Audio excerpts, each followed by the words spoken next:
Good afternoon, everyone, and welcome to another Mech Merlin build stream. Let's see who's online today. I see a Llama Rebellion, Chalk Jr., Otsina, and Mark's New Wen. Thanks, guys, for joining in.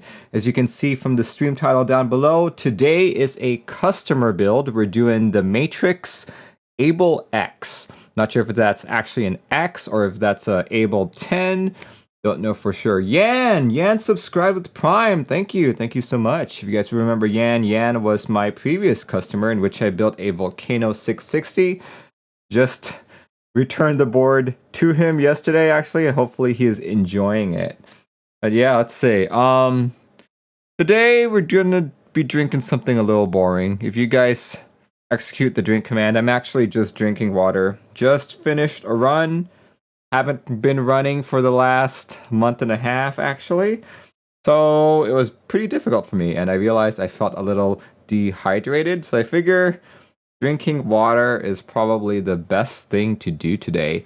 Misery Myra subscribed with Prime. Thank you. Thank you for your contributions, guys. Nice. Thank you.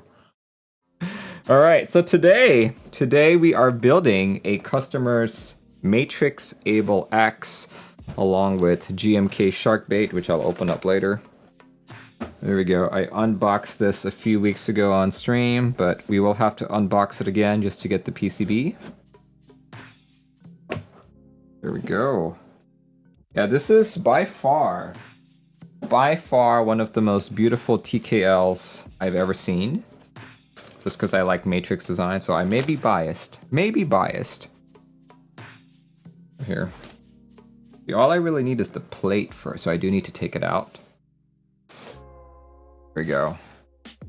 There it is, right there, in all its glory. The white top and black bottom. Look at that. Absolutely gorgeous. One could say that it's a bit overly designed. Too many parts and all that. So let's see how this all comes apart, right? Let's see if I can easily remove that plate. Oh. We'll see. We shall see. Actually, why am I putting it back in? I need to grab a few items here. I need to grab... There we go, I need that guy right there. And I need the PCB. Perfect. It looks like a Famicom. Yeah! You can see that. Absolutely see that. We'll need this. Put that there for now. Put this here. Yeah, good. We gotta take this guy apart. Okay, hopefully it's just removing these screws. Hopefully I don't need to do anything with the top here, because that's just... seems a little bit too much. Seems a little too much, too involved. Like, I like the design, but if I have to take apart like 16 different items just to access the PCB, it's, you know, not a fun build experience. Hernamania, subscribe with Prime. Thank you. Subscribe for 2 months. I don't watch Twitch, but wanted to support you. Dude, that means so much. Thank you. Thank you very much. It is undoubtedly because of you guys, everyone who supports me on this channel, that allows me to continue what I'm doing. But yeah, thank you for everyone. Thank you for everyone for supporting me in any way, really. Nice. Did you get an Abel from the extra sale? No, I did not. This is a customer's board, actually. This is a local customer, and I believe the customer is watching right now, so I will leave it up to them whether or not they want to reveal themselves or not. Okay, so, does it come out? Any other parts? Any other screws? Or maybe I have to lift it from the top. What do I think of the Noah, says Screen? I built Olivia's Noah, actually, and I liked it. I did think it sounded pretty bad, but maybe because I had SA keycaps on it. So, don't know. We'll see. Yeah, I treated it as the best as I could, but still, like, the end result didn't really satisfy me, to be honest. There we go, there's that. Okay. Put that away. We honestly really just need the plate right now. And look, looks like I need a Phillips head. Let me change that out. NK Factory says, I still think GMK sets are overpriced. Yeah, they can be. But I think considering that they are, well, people consider them to be the best ABS manufacturer in our community. So their prices, I think, are definitely worth it in that regard. Okay. Speaking of keycaps, my Divinikey port is coming in on Monday. And I know there's been so much controversy about that, about the color matching and stuff. And given the fact that I'm colorblind, I've decided, just as a meme, to put it on my purple keyboard. Right? So we'll see. We'll see how it goes.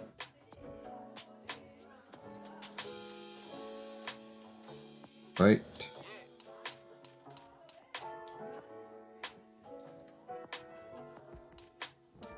Okay, so that I don't lose any of these screws, I'm going to put them in a little baggie here.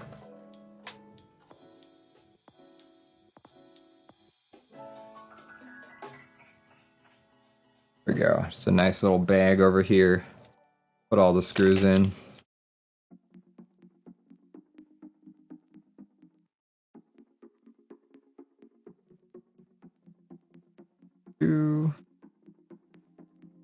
Yeah, we got all those screws in. We won't lose them unless I lose the entire bag. Oh, one more screw. One more screw. Missed that one right there.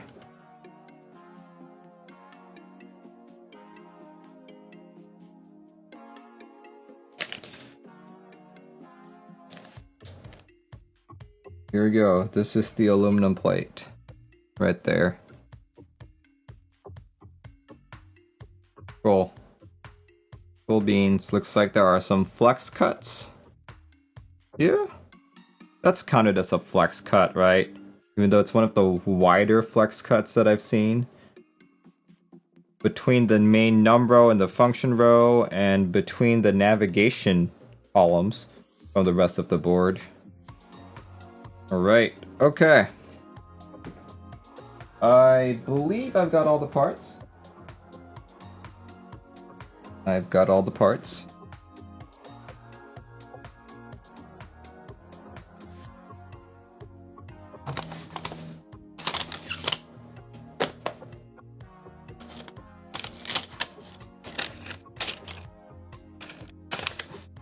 It's funny how they have a sticker here that says warranty void once you open it. Like, okay. Is that how like a warranty works? Like once you open the product, the warranty is voided? Right? Not sure if that's really how it goes here. Alright, one particular thing about this PCB. One particular thing is that the microcontroller is actually not on the board. You need to plug it in through this little connector port right here before we can test it. So let me just plug that part in.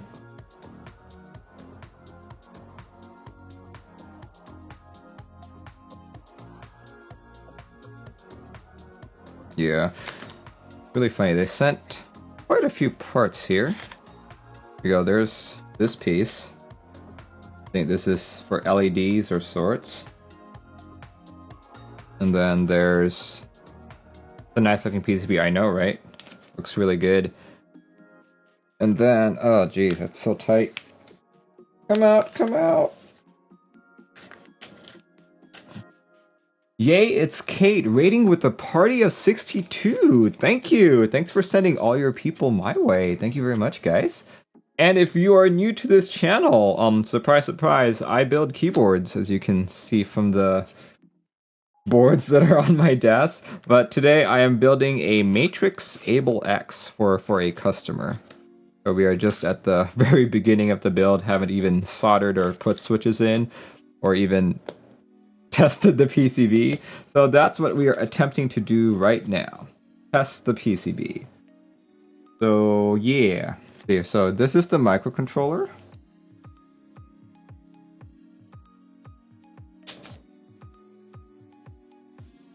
Okay. Question. question is, it goes in this way. Then it screws in there, but where is the screw? I'm not comfortable just leaving it like that, so hopefully he came with screws. No screw, no screw. No screw.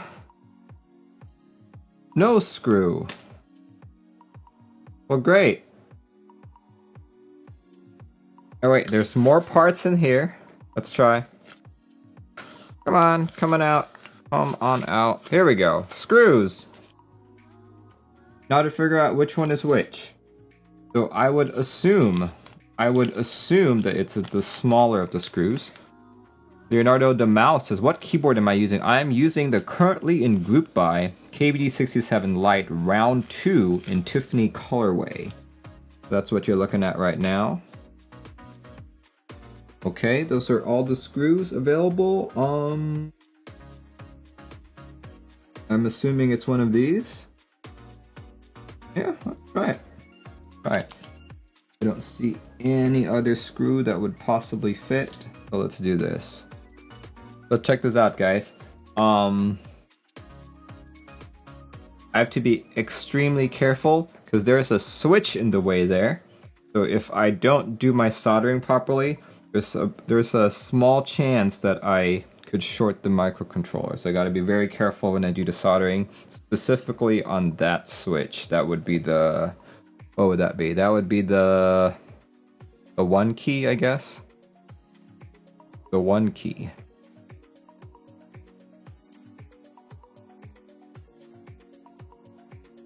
Alright, let's put it in. Like, I do need to test the PCB, so this is the way you do it.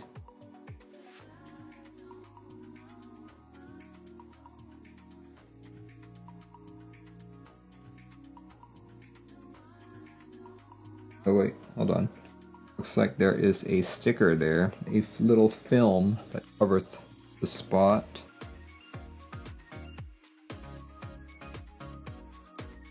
Remove that film. Kimchi says you'll have to clip the switch pins with the flush cutter. The pins are too tall and will 100% short. Ah, okay. That's kind of unfortunate. Having to modify the switch in a destructive manner just to get the board to work, but yeah, that's unfortunate. Okay. I'm not able to... You know what? If I screw it in, it should just be able to go straight through the plastic. Let's just do that. Let's just do that.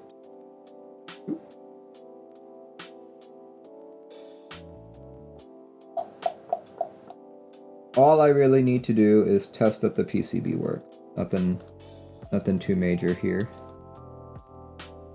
There we go. Okay. I've got it plugged in. And just confirming what Kimchi Jody Boy is saying, that is not very much clearance at all. I will definitely have to clip them. But man, does that suck. That sucks. Okay, anyway, let's go plug this bad boy in and test that everything works before we get to any real soldering. If you guys are building a board for the very first time, nothing is worse than spending hours soldering only to find that your board is broken. So yeah, here goes. Okay, board's plugged in.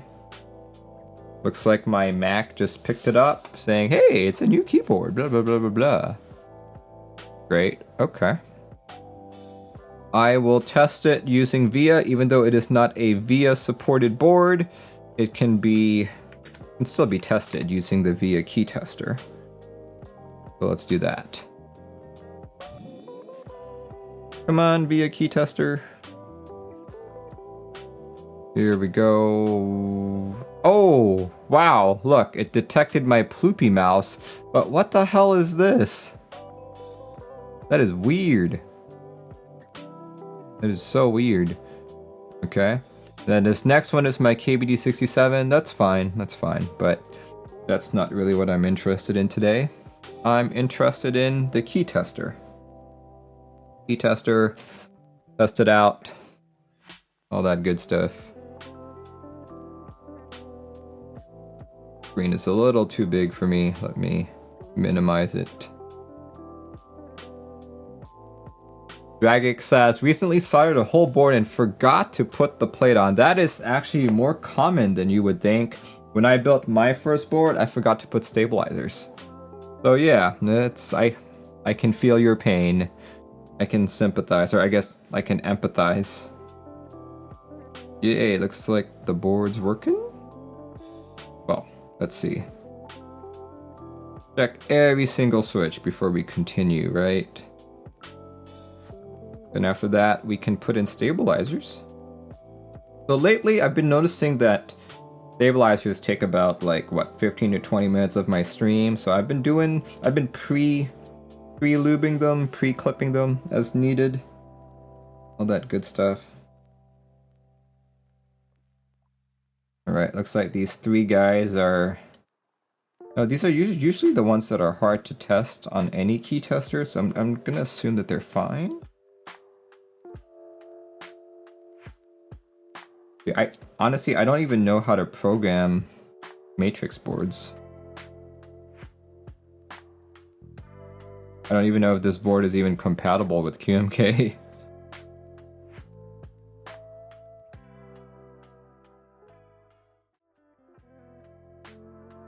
Oh, these seem to be function keys, maybe?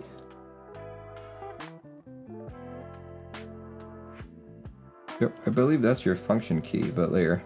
The only way to check for function key is to actually hold them both down at the same time.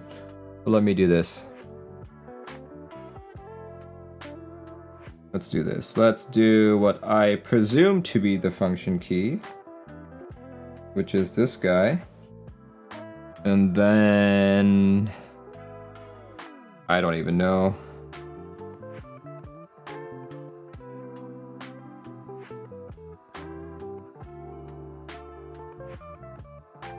The DV says, what about checking the numpad? This board does not have a numpad, so there's no way I can actually check for it. But what I'm testing for is actually switch location rather than key code. What you're seeing here is key codes right now. You can test matrix and VIA to test the function key. Only on a VIA enabled board. This board is not VIA enabled. You're seeing that the test matrix toggle key is right there. It's because my two other devices are VIA enabled. See, so I believe this one is going to default to my KBD67 once I do test matrix. But just to show you guys what I mean, once I toggle it, there we go. See, it reverts to my KBD67 Lite right there. So that is not what I want. See, so for example, right now, right?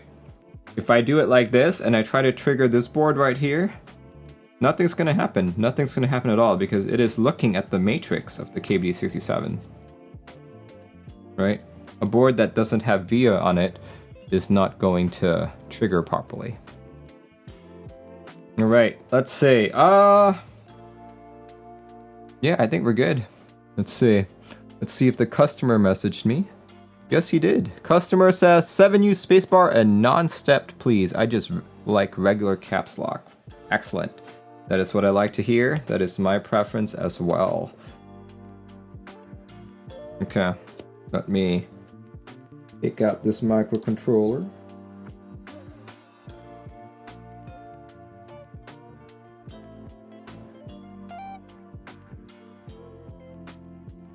Let's put all the screws back in. I don't lose it and everything.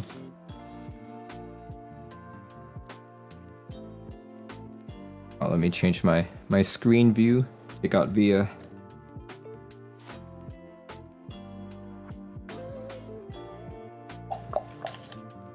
Alright. Okay, we got all these little packets out of the way. Take out the microcontroller. Man, what is this microcontroller? This is a... Jeez, my vision sucks, but, okay, under the right lighting, I see a STM. It is an ARM microcontroller of sorts. I can't read the rest. I'm blind. I'm blind. But it's an STM something or another, so ARM. ARM microcontroller. Very good. Okay. All the parts are here. Good. Hey Merlin, just wondering if you're still going to review the Fuji. I would gladly review the Fuji if I got one, you know. I've just been told I will receive one after the group buy. It is now, what, 3 weeks after the group buy? Nothing yet.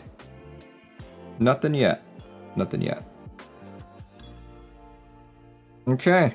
I think we're good. I think we can actually start the build, or start the build by putting in stabilizers. Let's grab... Okay.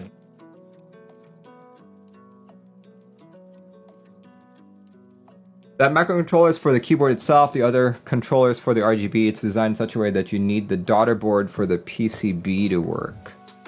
Yeah, okay. Yeah, I think that's actually a very...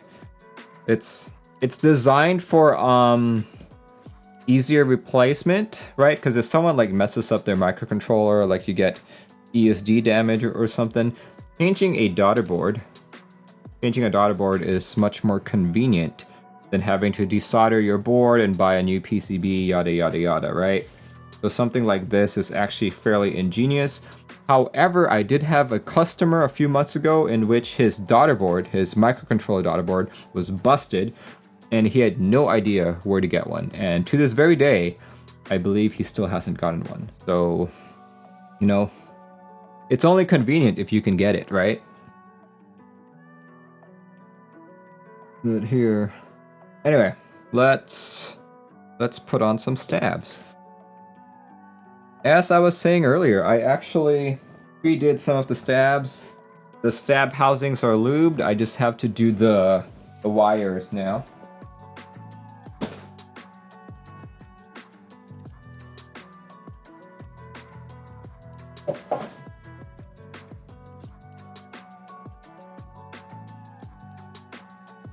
She says, right, but they could have reversed the design, putting the main controller on the main PCB body itself. So that way, if the DB breaks, you're still able to use the PCB.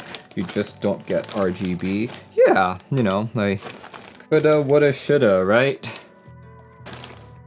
You know, there are many ways to do that design.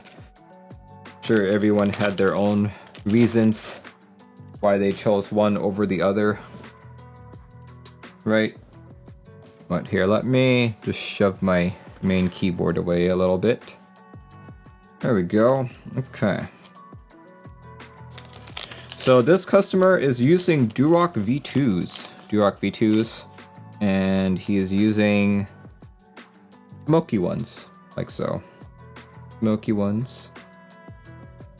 Okay, I have them pre-lubed with 205G0. Right now, all I gotta do is use dielectric grease to lube the wires.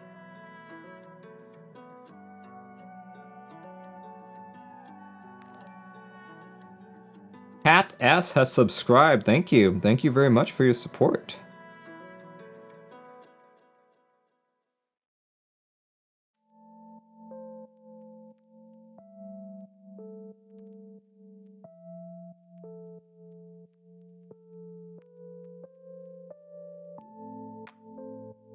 Paul Sprite says, apparently they have a PCB designer and he's a very my way or the highway mindset.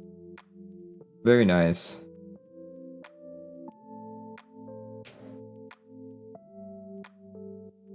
Did you ever end up ordering that ridiculous colorful GMK set? Yes, I did. The stream actually donated enough bits for it to become a reality, so I bought it on stream. Very special thanks to everyone who showed up on Sunday and who contributed. Like, I did have 2 major contributors which donated like $50, but then everyone else was just like, here's $1, here's $2, here's $3, but like combined it allowed me to get the set. So like, geez. Like someone was like, oh, by the way, Merlin, they're shipping. Here's another $10 or something like that. Pretty ridiculous, but you know, funny. Apparently people decided that they wanted me to get it because I kept saying how much I hated it. So I hate every keyboard and every key set that is currently in interest check and is going to be in group. I hate them all. Right?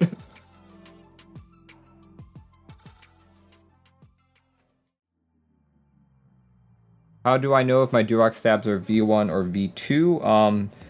First thing to do is if you look at the clip on them, if they're like completely hooked, I guess like I can't show you properly here, but if it is a very pronounced hook, then it's a V2. If it's not, then it's a V1.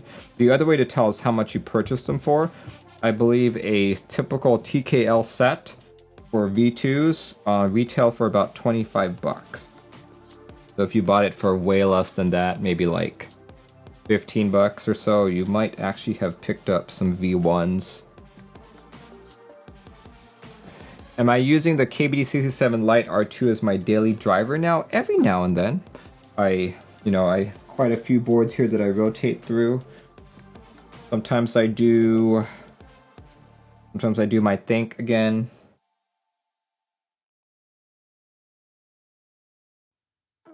So, I guess I should be dailying.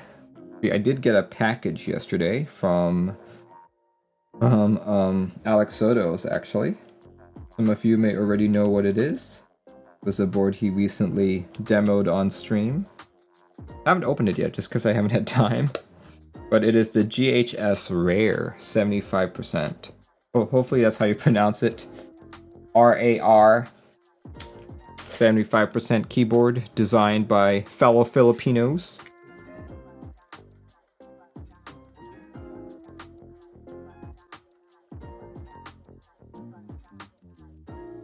Yeah, it's when I picked up the package from the post office, I was like, wow, this is extremely heavy. This is extremely heavy for 75%. And you know, I have a heavy 75%. I have a Xeno. I thought that was heavy, but this one is a whole deal heavier. I was like, whoa, what the heck? Yeah, keyboards are very expensive. Well, if you don't have money, don't buy keyboards, right? You know, as much as you want something, you gotta, what do you call that? Gotta be financially responsible. When are you getting the Jelly Epoch? According to the shipment information, it should be arriving tomorrow. Fingers crossed, right? Shipping times aren't exactly 100% accurate. Hatsu says, or do not enter. Yeah, that's true. Okay. You know, like, if you can exercise self-control and patience in this hobby, I think you will do very well. But if not, you are in for a very tough time.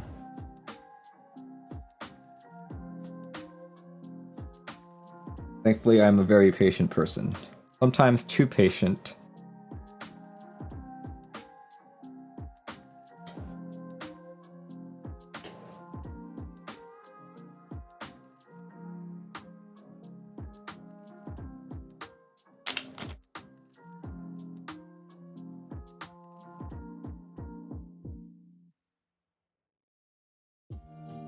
Alright, okay. So after I put this in, we'll do this staff party.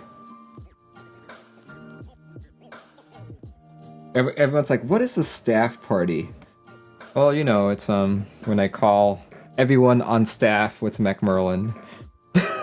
I wish, right? I am nowhere near big enough to have my own staff. My own staff of people. In fact, all I have is a literal staff. A very magical literal staff, which I will show off in just a bit. Alright, all stabs in. I think this is a good stopping point. Let me do the staff party. Let's see, staff party was from Crucified Poo. Alright, here goes, here goes. Let's switch the view over. There we go. Anyway, here we go. Let's continue the build. Let us continue the build while I get rid of all these little plastic bags. Plastic bags, plastic bags. So many plastic bags. Let's put them all on the side here. And let's get that mute mount. Mute mount. Yeah, I don't know what material this is. It feels like silicon. It also feels a little more dense. But I don't know. There we go. Look at that. Katsu says, gotta go to bed. We'll think assertion error later. Ah, okay. Yeah, we'll just drop your message. Drop your message in a PM, and when I get to it, I'll get to it.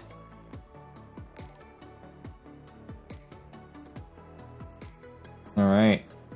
Here's another plate.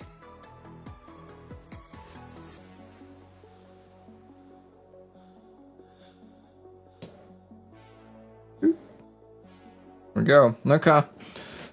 You know, just to be absolutely sure, I'm gonna test the stabs really quick. Customer has opted to use Gateron black inks that I have lubed with 205G0. These are the V2s. One of my favorite linear switches, by the way.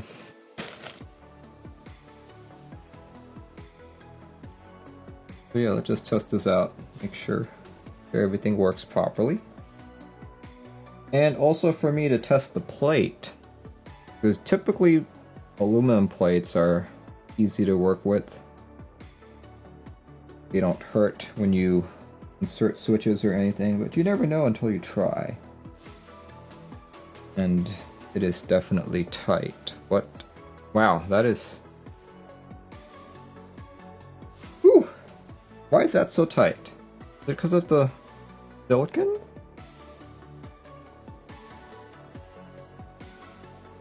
Interesting. Okay. That's not fun. That's actually pretty darn tight.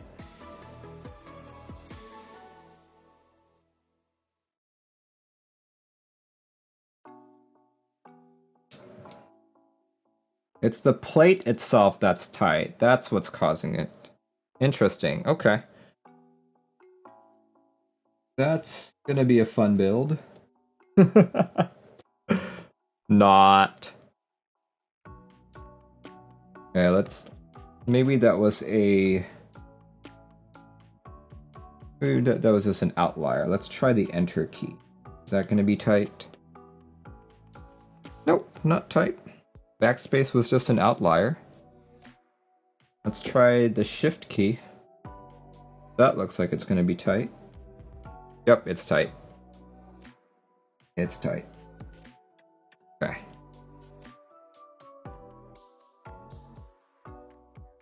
Yeah, Think 6.5 vibes, that's true. You guys caught my Think 6.5 build. My Think 6.5 was early enough in the manufacturing process that for some reason the FR4 plates weren't very cut well, you know? So as a result, a lot of the switches I tried, JWK Gaterons, were extremely tight-fitting to the point that in some cases you couldn't even put them in. Alan says, hey, well, how would you compare lavenders to inks? Lavenders are made of nylon, inks are made of some undisclosed material. Based on my experiences, I would say that inks still sound a little bit deeper. What that material is, I have no clue. No clue at all. Alright, I've got all the switches, the appropriate places. Let's throw on some of his GMK sharkbait. So yeah, the customer has been very ingenious. He used a KB Defense box in order to house his GMK set. This is GMK sharkbait, by the way. Personally, not one of my favorite colorways, but you know, it works. It works. Yeah, this is actually a pretty good idea. I think it is better than the trays that GMK currently ships with, but still not as good as the JWKs. So how does this open up? How does this open? This is the heck.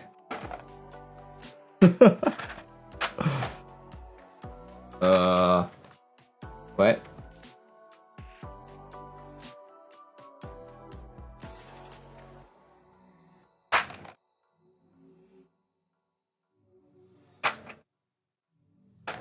Oh, there it is. Okay. I was trying to open it from the bottom, but in fact, it just lifts up like that. I was overcomplicating the process. Ball Sprite, you picked up GMK Rudy, nice. The font color on the mods look weird. Yeah, it's not, like I said, it's not my favorite colorway.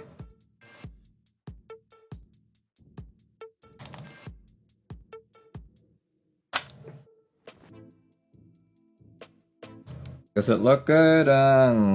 Maybe not. You know, but hey, as long as you like your colors, as long as you like your keyboard, your switches, all that stuff, who cares what anyone says, right? Seriously. Like, I feel like a lot of people in this hobby, especially people who are new, fall into this trap that, oh, so-and-so said that it sucks. But I like it, but it sucks, so I'm not gonna like it. And it's like, why? Why would you do that? Why would you do that to yourself? Okay. So out of the mods that I put in, I think these all sound pretty good.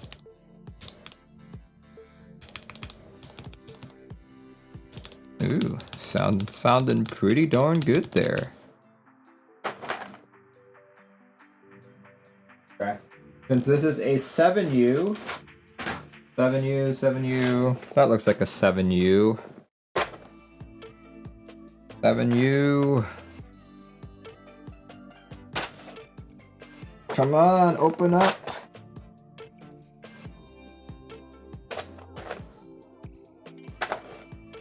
Okay, there we go. Did I put the switch in the right location? Yes, I did.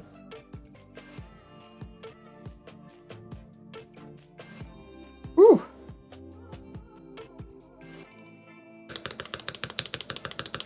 Oh, excellent sounds.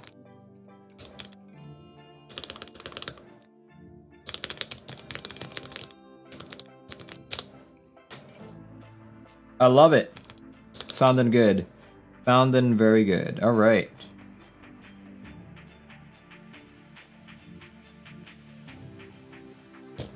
Cool. Cool beans. Okay, let me put all the keycaps back. Oh, that space bar. I mean, that backspace sounds so good. Okay. Hopefully I'll like it once it's actually in the board, right? Because right now I'm dampening it with my work mat along with my desk mat, so you know, it could very well sound very different. But the hope is that it'll sound good, right?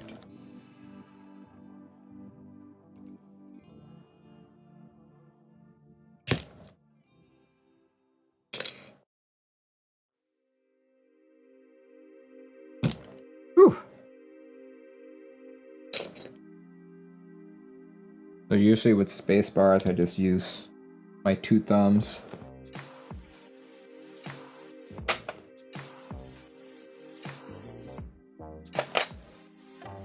You say this is your favorite set? Dark Fate? Man.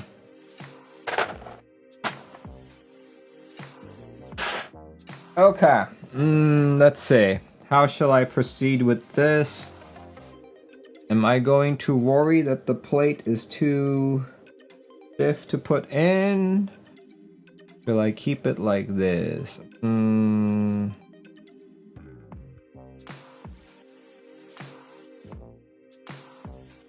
You know what?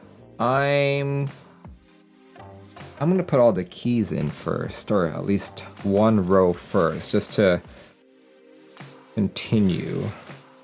Like, I still suspect the plate might be too stiff, but doable. Still doable. We'll see. We'll see. See, I'll just put in one column. If it gets too stiff for me, then I will take everything off and do it another way. We'll see though. We'll see.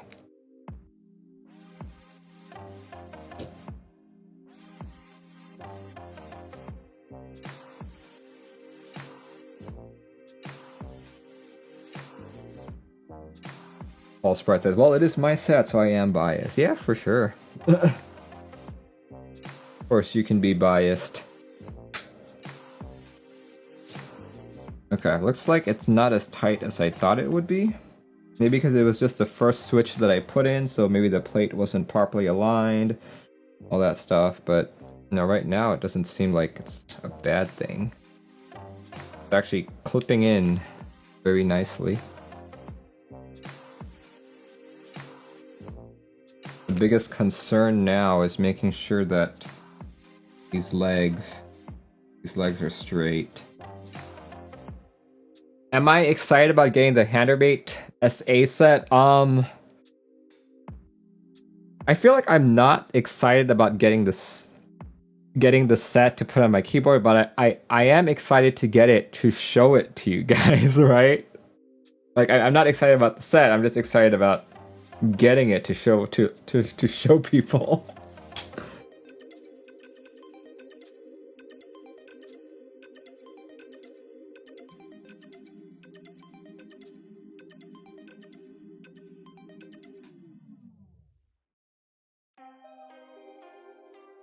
Merlin, don't lie, we know you were hyped. Yes, I am extremely hyped about SA Handerbait. Yeah, it's the most exciting set ever. I really love the colors. It makes me so excited.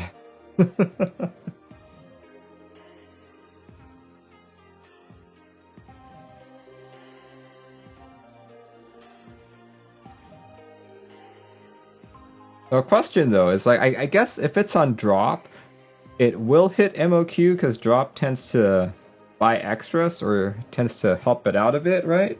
So, you know, it could actually hit MOQ. The original one barely hit MOQ, so, you know, it's doable. Sadly, it's more than a year away. Yeah, I know, right? More than a year away. Like, I think I'd be more excited if I could get it, like, next week.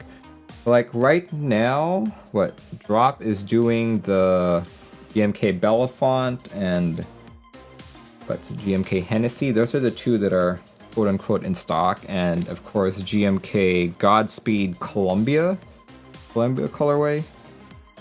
Those are the ones that are there. Hopefully Drop puts it out of clearance. Oh my god, yeah. I don't think Drop has ever put anything on clearance.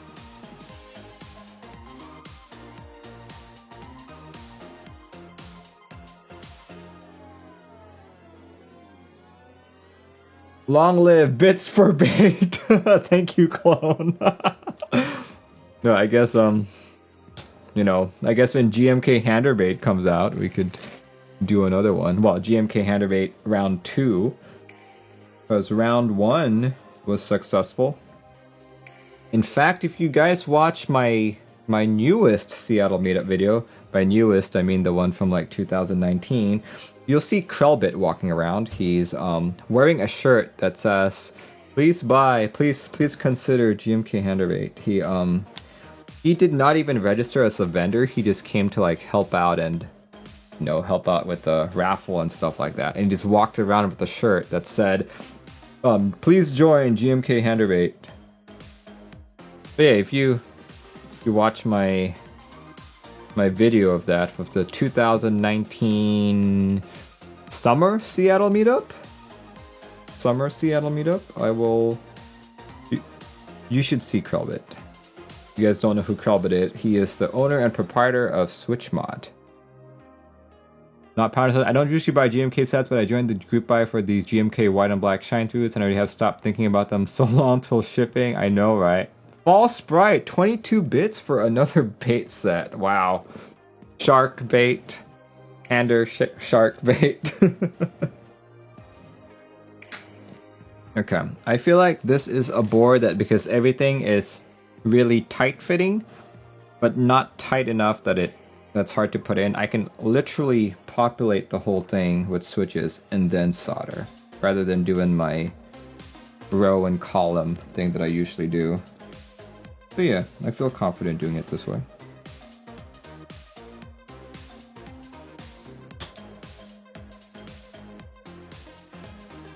And I will have to remember this guy right here, the one key I will need to trim the legs a little bit, which is absurd in my opinion, but you know, a design is a design.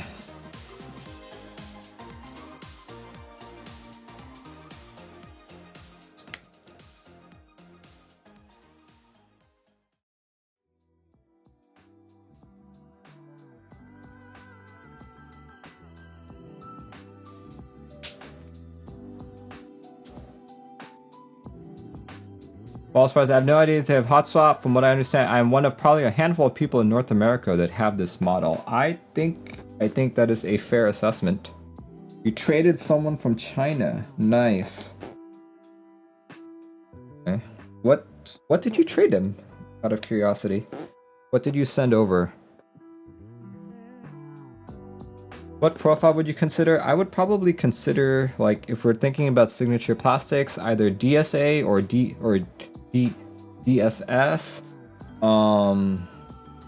I'd also consider CAT. I'd consider... What else would I consider? I'd... Actually, if I really wanted to stick with Cherry, I could probably look at other manufacturers such as GeekArc.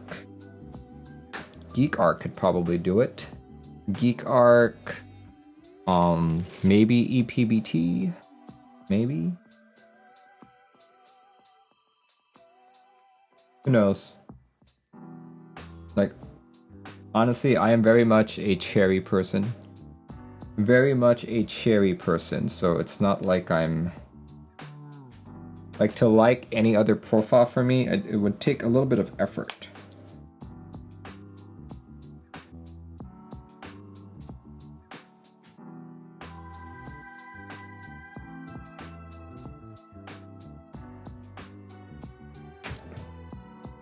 Christmas CW. What does CW mean?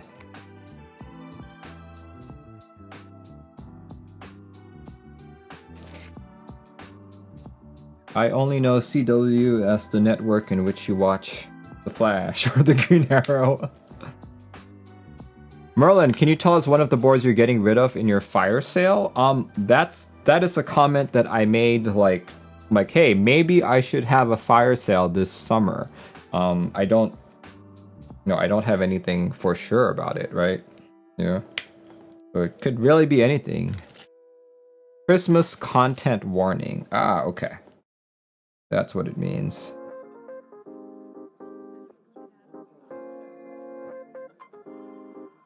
A keycap in a Christmas colorway.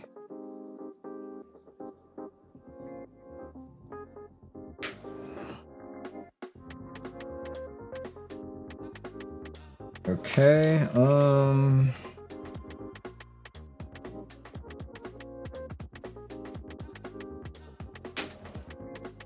lol. CW equals color. Oh, colorway. Okay. I guess I've just never seen it referred to as a CW before. I've always just seen people spell it out all the way.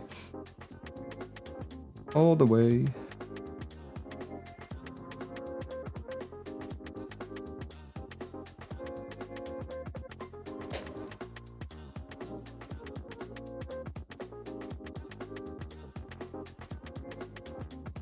Okay, so it was this hole that was giving me a problem earlier, so hopefully that was just an issue with the switch and not with the plate, but we'll see.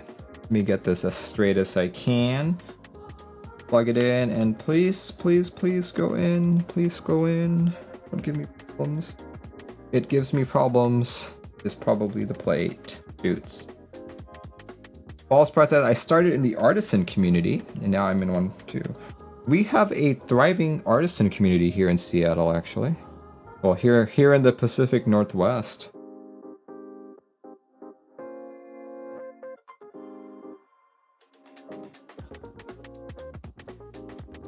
All right.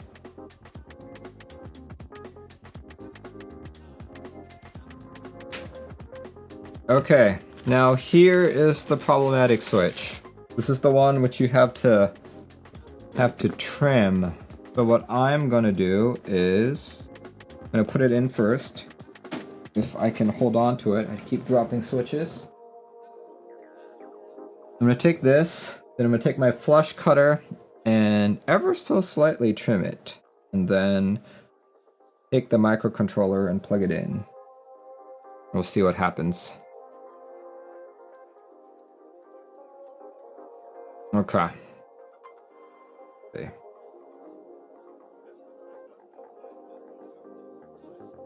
Okay, let's trim it. Let's trim it. I have never trimmed switch legs before, so this is a very weird experience for me, but apparently they are too high. Too high for the microcontroller. And just looking at it right now, it is definitely... Yep, it's too high. Definitely too high. Let me... How much do I cut it by? Let's grab a... Let's see if I can grab a... Let me grab a business card. And just cross. And then trim the excess that goes over that business card, which is actually very little. So in fact,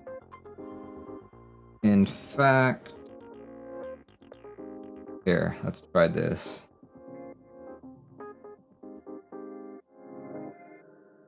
I'll just snip the top off. I'll look away so it doesn't hit me in the eye. Here we go. Then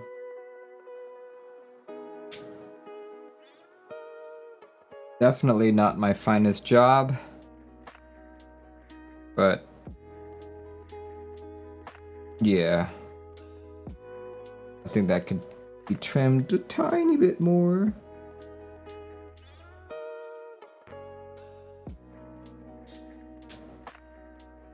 All right. Yeah. Yeah. Yeah. Not my finest job, but that still should be solderable. Goldmaster says, how do I feel about JWK Alpaca switches? They are one of the smoothest stock switches I've tried, but because of the polycarb top and nylon bottom, they do sound a bit tinny to me, so I prefer to not use them, actually. Even though I have quite a few alpacas, I prefer not to use them. Okay. I need some Sangan layout. Better than having to buy a new controller, exactly.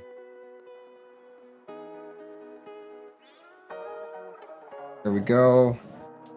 Let's do a bit of this.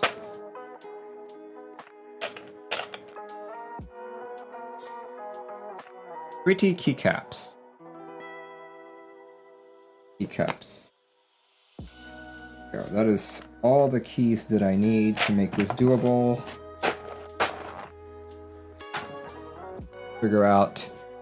Let's figure out what we need here. Let's put on the space bar first, so we have a frame of reference. So, OZ Obsession says, morning Merlin, good morning to you too. Hope you're having a fine Saturday or Sunday, wherever you are.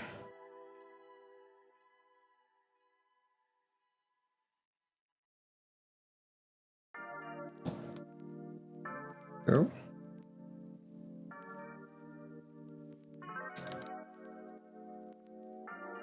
It's Sunday morning, okay.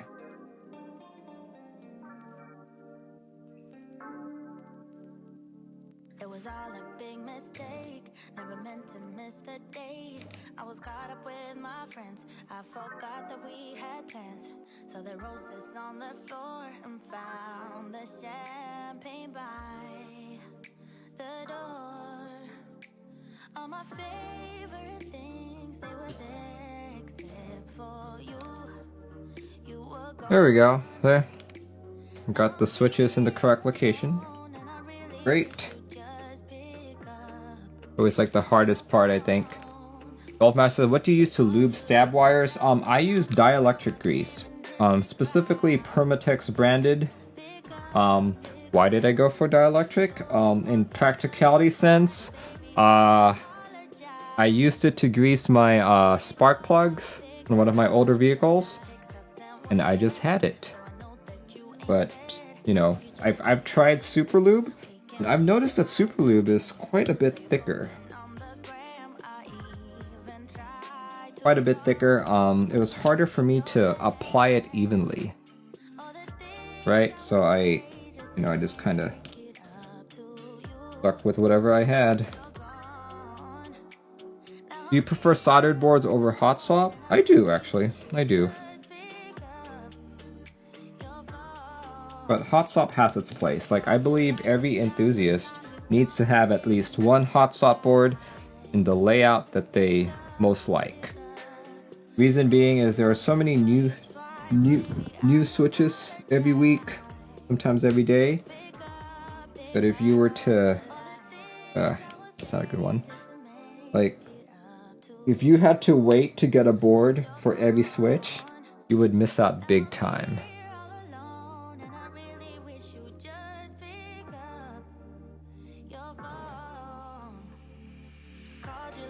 All right.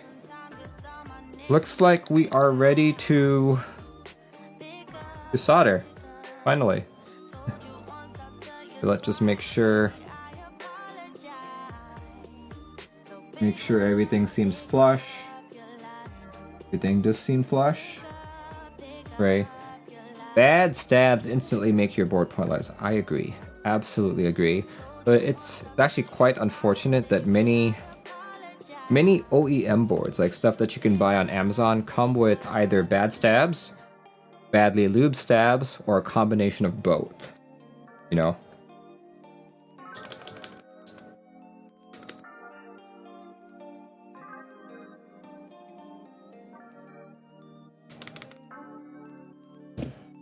Alright, okay, I have the switches where I want them, so let's get to soldering. Let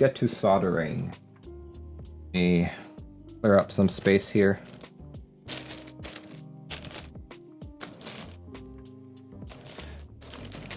False Sprite, you have 4 extra switches to spare, so hopefully none of your switches die, or at least if some were to die, a maximum of 4. Maximum of 4, no more. Why do I say that? Because there are some instances where switches, even brand new one, have chatter. And that's not really something that you want.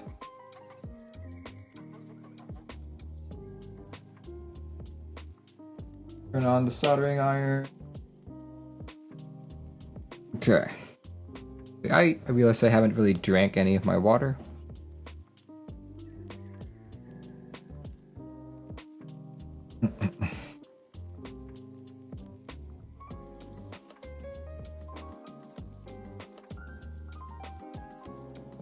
No, this is actually going to look pretty good with that white top.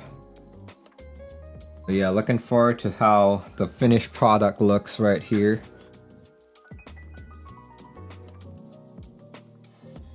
Here goes.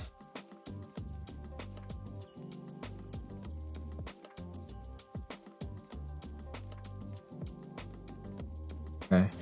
And because I have all the switches in, I'm not just doing short bursts of soldering, I do have to turn this on. Turn on my little fume extractor so I don't inhale too much here. Get them before they're popular. For what? The new blue velvet switches. What are they? They are smoother than tangerines, and from what I've heard in terms of sound, they're super deep and thocky. What are they made of? I'd be very curious. Be very, very curious.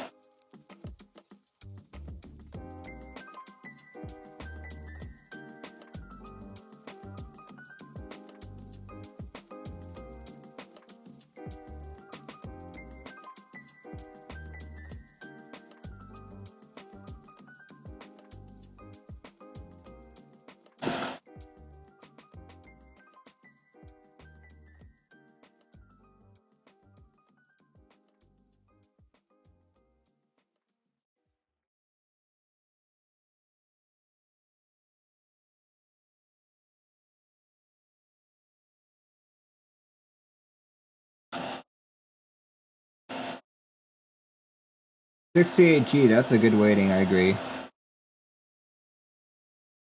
PME housing, palm stem. What is PME? I've never heard of PME before.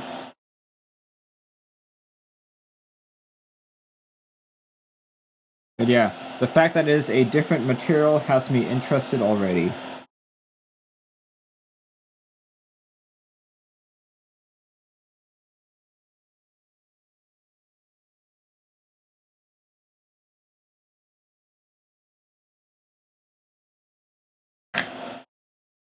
Apparently it's a mixture of polycarb. So polycarb to me is generally a more, in terms of switches, right, is generally a more tinier sounding material.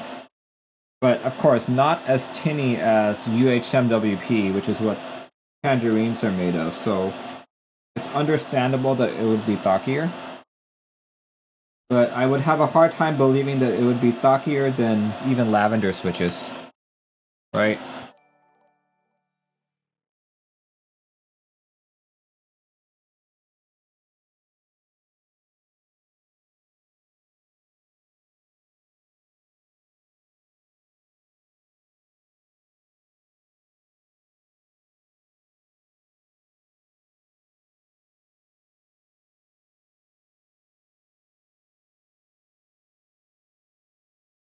Here we go.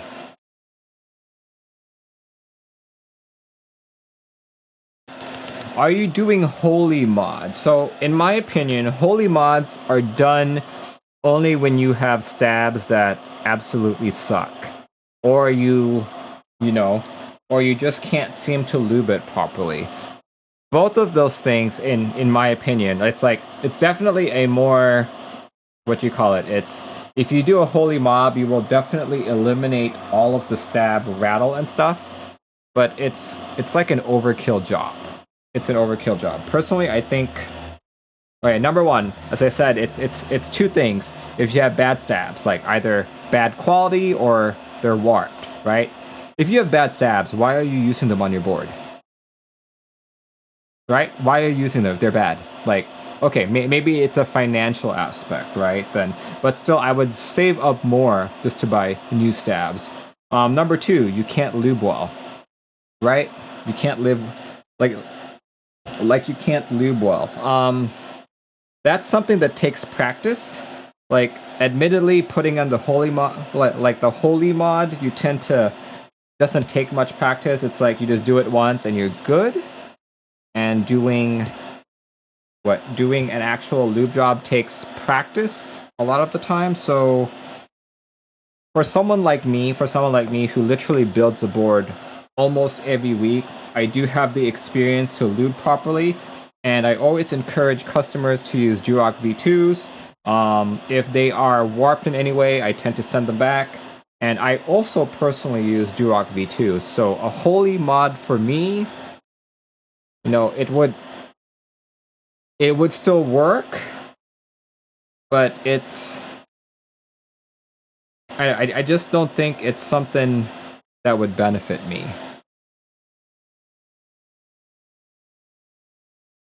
But alright, there we go. We got the bottom ones.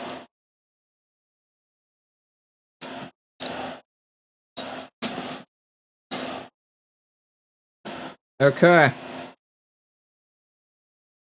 Time to solder the rest of the switches.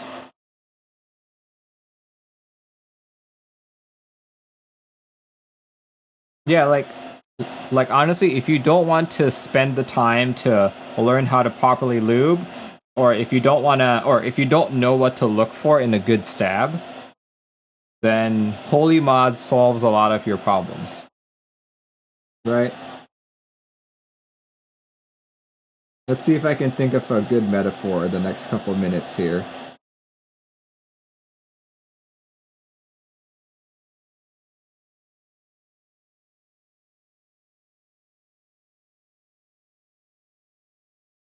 I guess think of it this way. If you're learning to make a good steak, right? If you're learning to make a good steak, someone experienced at making steaks could make a very delicious steak that, you know, far outclasses anything that you buy out there, right? But if you're a first timer to making your steak, like something you still have to Google, you don't even know what kind of meat to buy, then it's worth it for you to, just call up your nearest restaurant, your nearest steakhouse, and buy a steak there, right? Think of it that. That's the holy mod. Cooking your own steak is the lubing and picking the right stabilizers approach, right? Like so.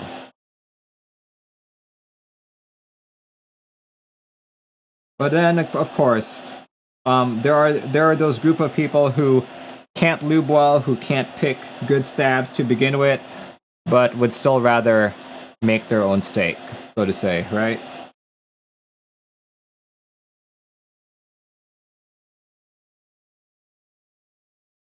And the reason being is maybe it's cheaper, maybe it's more convenient. Who knows? I, for one, using that steak example, is very good at making their own steak. So I can just make my own steak and be just as happy, or even more happy.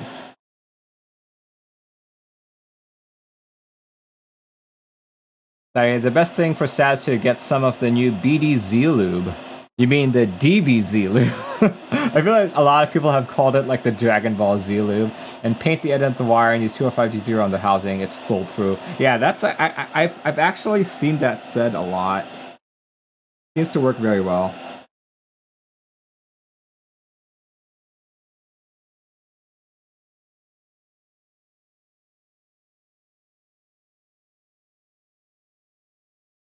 If Merlin ever becomes a vendor, his name better be Steak Keys.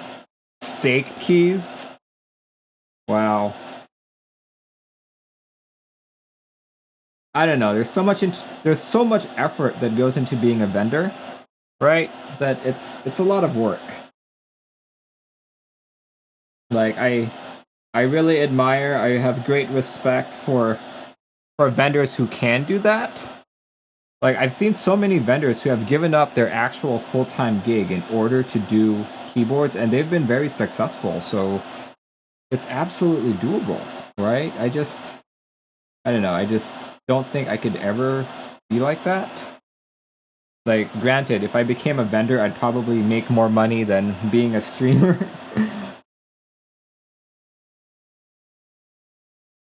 But at the same time, as a vendor, you have to deal with lots of customers. You have to, you know, do a lot of things. I am definitely not built that way. That's not who I am. Like, will I partner with vendors? Absolutely. I've partnered with many vendors, actually. But will I ever be a vendor? Like, the most I do is maybe a vendor for Mech Merlin type material, like, I'd probably sell stickers. I'd resell the wizard hat. Who knows, right?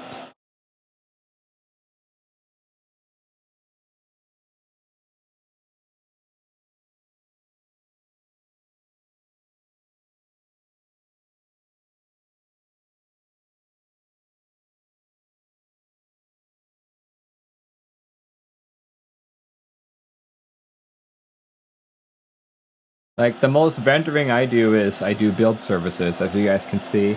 That's what today's build is. This is a build service for False Sprite, actually.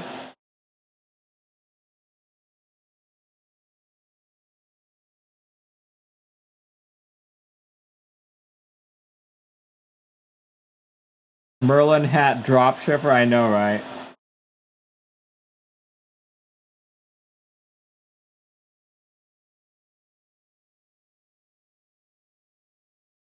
Lavender Switches claim that they are factory lube. Is it alright to lube over it?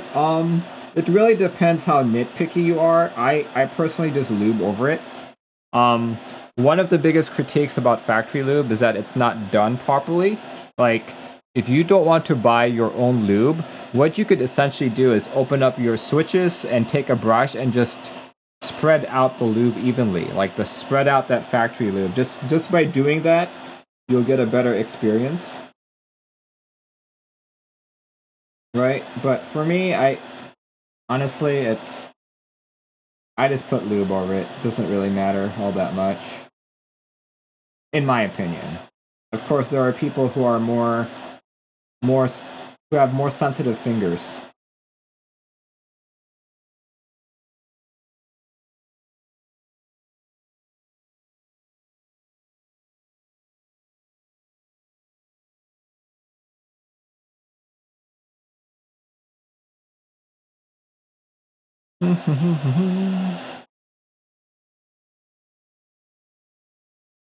Rusty says, Merlin, I bought the group buy because I respect your opinion so much as a work beater board. Thank you.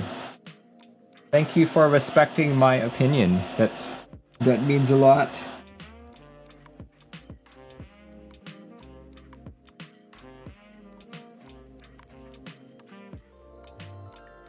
A work beater board, yeah. Well, I can see it as a work beater board. Let's see, especially because, you know, as much as we wish it to be so, our workplaces are not the safest environments. Some people steal stuff from work. May it be company property, or even co-workers' personal effects. So yeah, it's not always the wisest to bring your nicest, most beautiful board to work, right? And then leave it over the weekend, or leave it on your desk as you go out to lunch. Stuff like that. Never be too careful.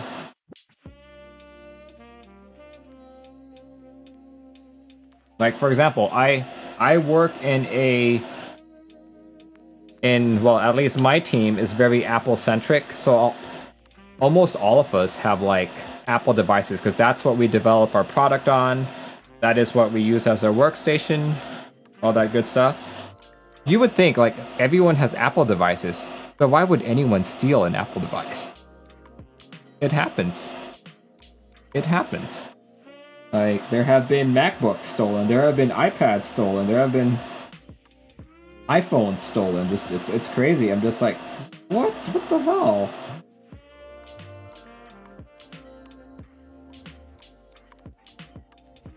Like, I like to think we pay our engineers well enough that theft is not, you know, theft shouldn't even be thought about, but it happens. It happens.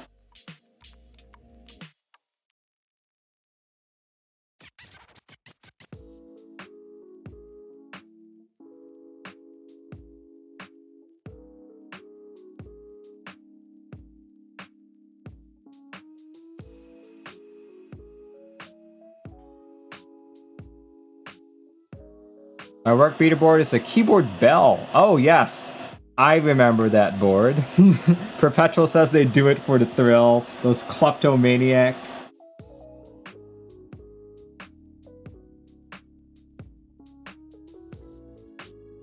Like, of course, you know, you steal something, even if it's not company property, that is a fireable offense. Absolutely a fireable offense. And being fired in today's climate is probably not the best thing for you.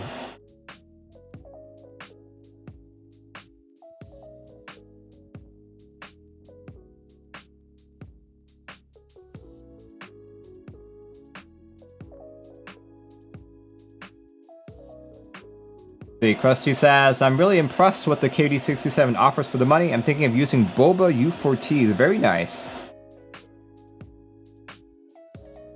Static says, I'm really glad you passed the board along. I love using it. Thank you. So Static is actually one of my customers from the Mech Merlin fire sale. He picked up my Keyboard Bell prototype minivan case, which was made out of wood fiber.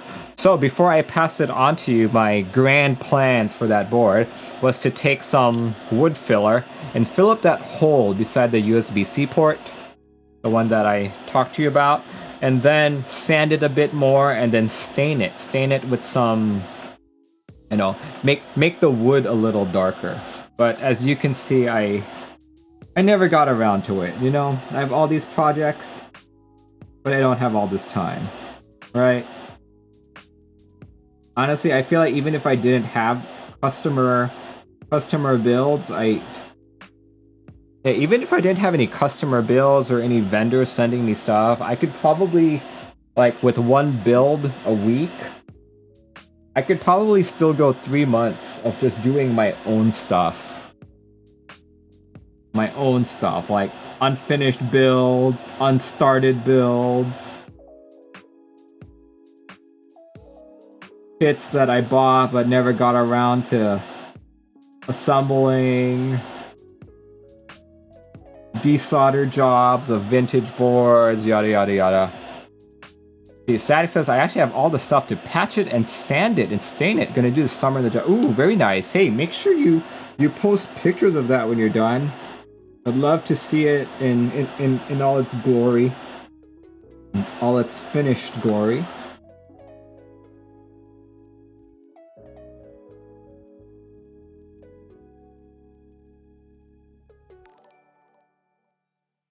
Andy, rating with the party of 156. Dude, thank you. Thanks for joining in. Like, I feel like this is a weekly occurrence. Thanks so much, Andy.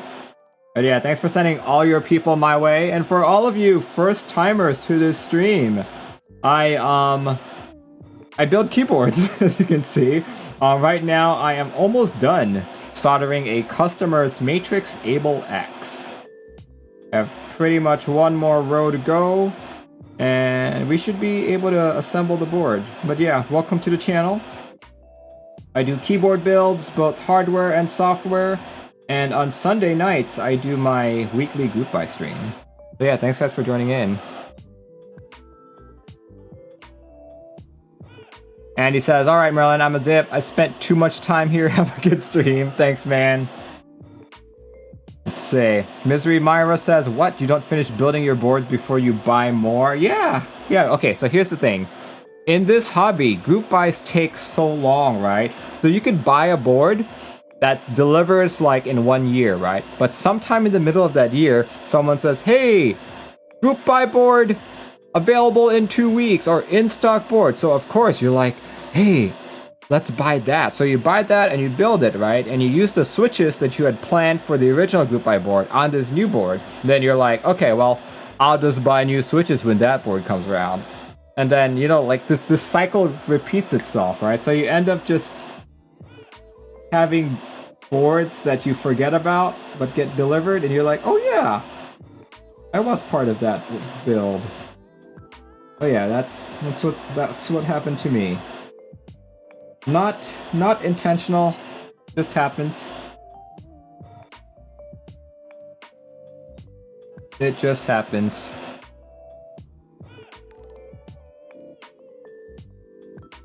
The Lithium says, I really like your group buy VODs. Thank you. Thanks so much.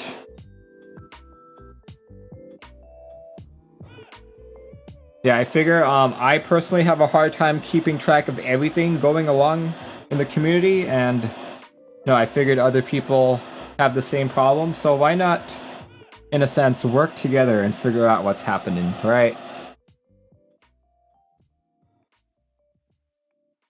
Group buy VODs are really useful. Thank you, yeah. Mystery says, what's next? Buying more books before you finish reading them? Well, if you follow my example from earlier, it's mainly because of the entire group buy process, right? It's that whole notion of, I think I can wait a year. I think I can wait a year. And then you can't. Like, as much as I like, you know, waiting a year for my board that maybe I spent a couple hundred on, it sucks. It sucks. It absolutely sucks.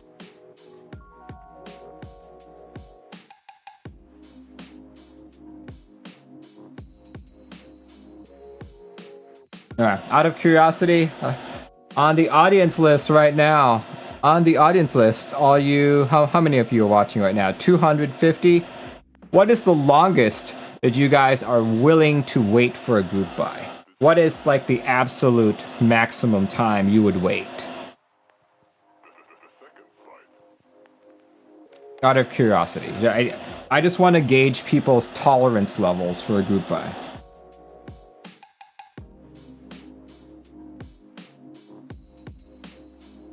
Aldestad says 1 year. Krusty Mammy says 8 months, a year, 1 year, 2 years, 8 months, 18 months, 2 years, 1 month.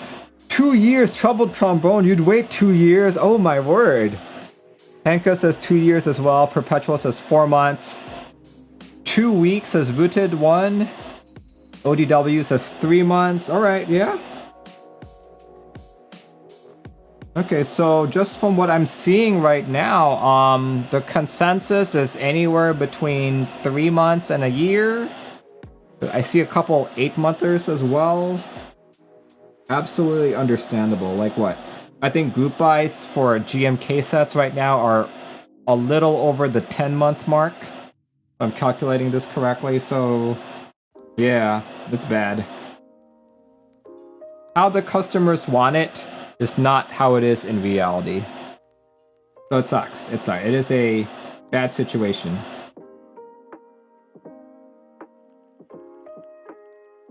But yeah, let's see. In terms of my personal tolerance levels, I have probably waited... The longest I've waited for a group buy was for my Xeno 75 from Zeal PC. I waited 1 year and 2 months. 1 year and 2 months. And did I get antsy at any time during there? I feel like I started getting antsy after the 1 year time mark, just because it was like a $400 something board. So I was like, where is it? Where is it? But would I wait a year and 2 months again? Probably not. Probably not. It's just, I guess just learn to pick and choose the vendors. Like right now, the boards I'm waiting for is the 7V. 7V was supposed to be delivered in January, I believe, so it's already been a couple extra months past the delivery date. Uncle Peppy says, any update on the Fuji 65? I have not received my Fuji 65 yet, so I cannot... I can't answer that question quite yet. What do I think of the Ceratus keyboard? I am unaware of the Ceratus keyboard, actually.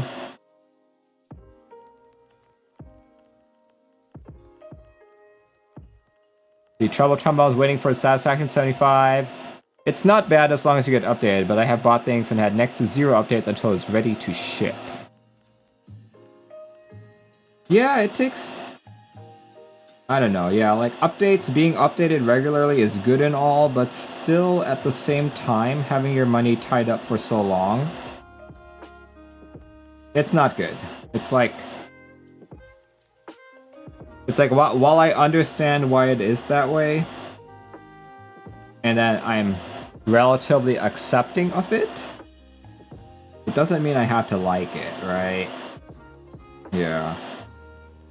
What desk mat is this? This is the Cherry Spec desk mat. You can actually find a similar variant on Flash Quark, located in New York.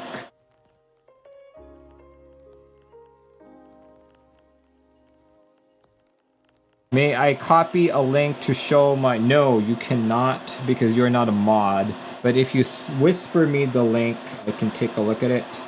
Or if you're just trying to show Mr. Tao, why don't you just whisper it to Mr. Tao? The reason why I do that is I have had people, like back in the very beginning of my stream, there were some people who posted improper content. Let's say that. So I would very much like to avoid anything of the sort.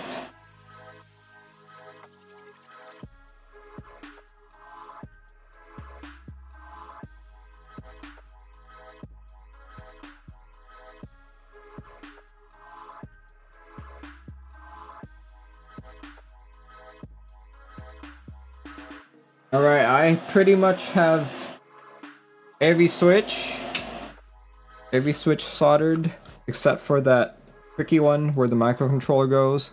But let me just examine my current soldering job, make sure everything is nicely done.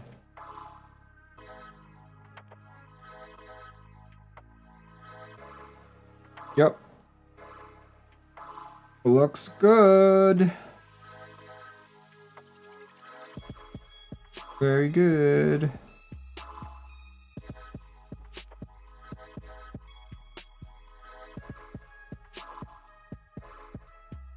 Alright, we're good. We're good. We are good. We can now just do the one key. I think I cut it enough. Let me just add a very small amount of solder to it.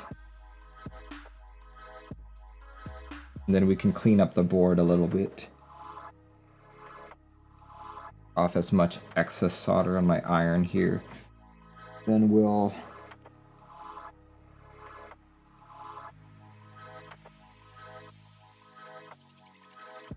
Whew.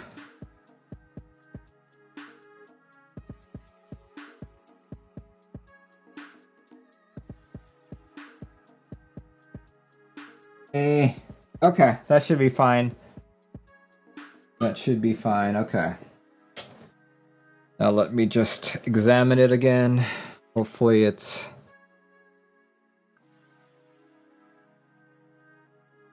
Okay, I did that correctly. That's good. That's perfect. Not going to interfere with the microcontroller. But let me clean up this board really quick.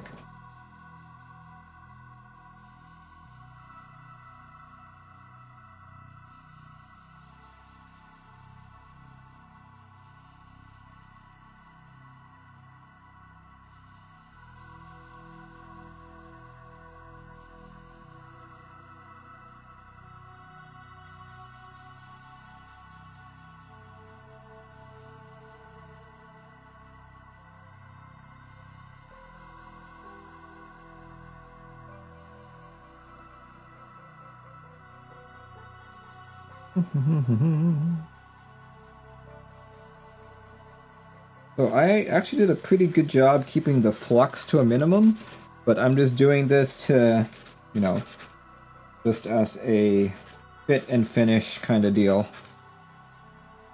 What am I cleaning with? I'm cleaning with isopropyl alcohol.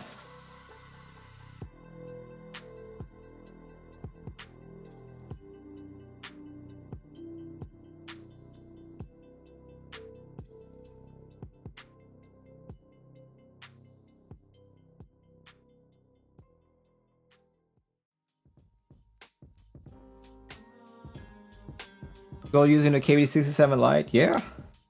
Yeah. It's been good to me. I like how it sounds. So much earlier, I actually was using my I think 6.5. The reason why I have it on is it causes people to ask about it, especially since it's still on group buy. And I think it's an excellent board for the money.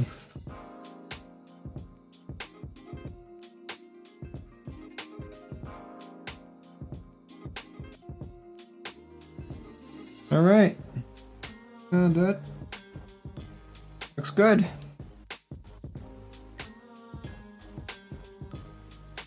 I think we're good. We're good. Perfect. I should be able to throw in that microcontroller. See, where did I put that microcontroller? Let's see, that's the daughter board thingamajig. What I need is the microcontroller. This weird thing over here.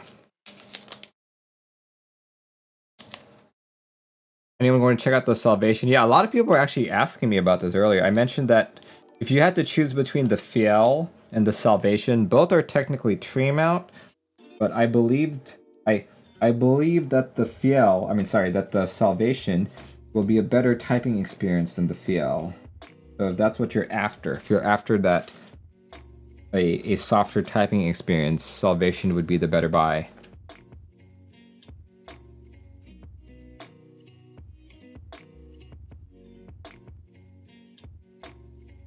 But if you're after looks, like honestly, I think the Fiel is one of the nicest tray mounts that I've seen.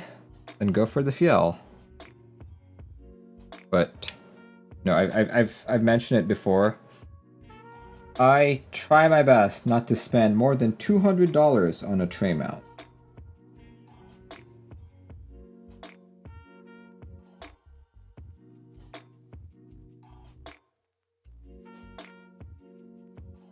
Alright, false sprite. That leg is not touching the microcontroller in any way. Perfect.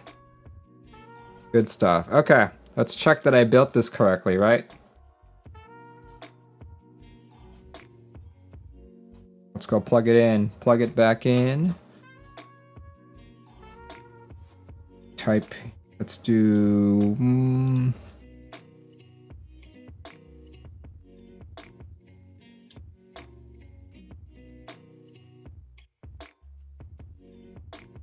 Here we go. Plug it back in.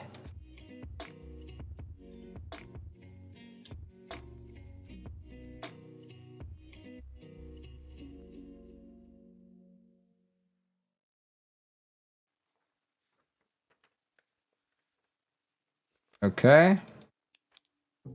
Oops, that is not what I wanted to do. No! Let me resize that. Definitely not what I want to do. Resize, come on. There we go, that's better. Okay. Actually, the one that I'm most curious about is 1. Does the 1 key work? Yes! False sprite, the 1 key. The key that was underneath the microcontroller works just fine. Yes. Awesome. Okay, that's the one I was most concerned about. Okay, F11 works because my screens go away. But these 3 keys right here, these ones always give me problems on the configurator. We'll have to reprogram it.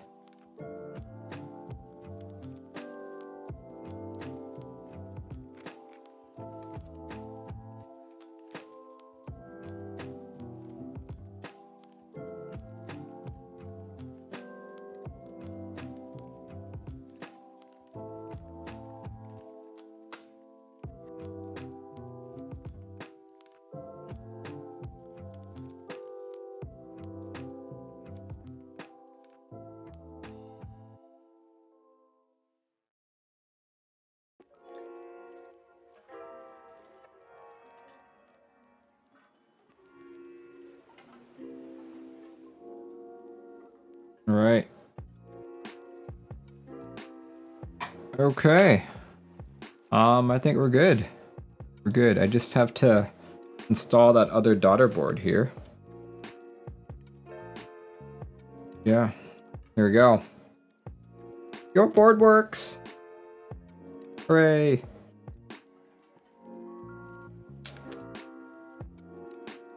We have to install this guy now.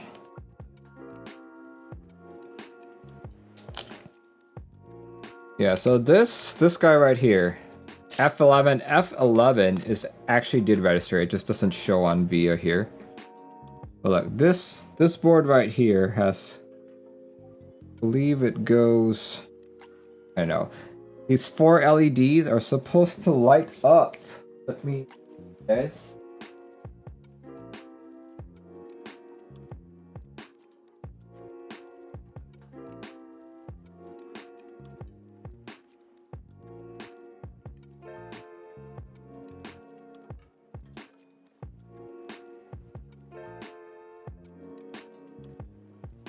Actually, I don't know what it's supposed to light up, to be honest.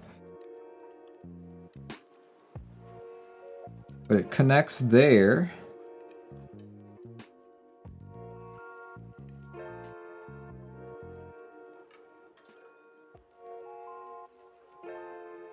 Is it really how it's connected?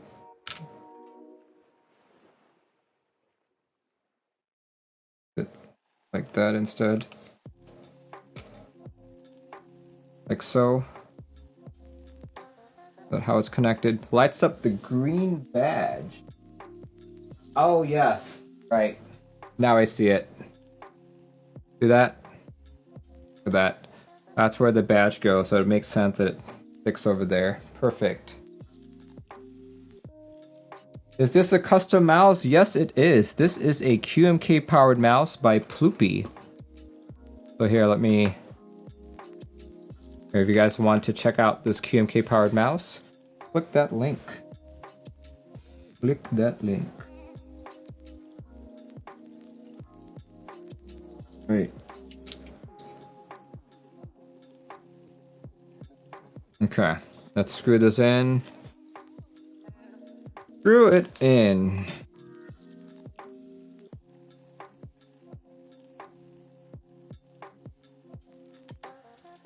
Screw it in, screw it.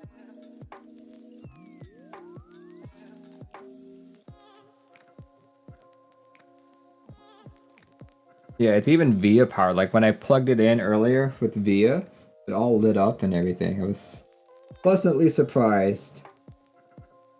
I was not expecting it to be programmed in VIA quite yet. Like Drashna, who is one of the QMK collabs, told me it was, but I wasn't expecting it to be programmed as so. But the way that it's laid out does look kind of weird, so I'm not sure I like that. Not sure how I feel about that. Here, let me show you what I mean, guys. Let's go back to... That's VIA. You go to Configure tab. That's how it's laid out. So it's like, what? I see 1, 2, 3, 4, 5, 6, 7, 8. 8 different keys on there. But I can only count 1, 2, 3, 4, 5 keys. Or 6 keys, including the scroll. So I'm not... I don't know. Like... I don't know. I will have to play around with it a bit more.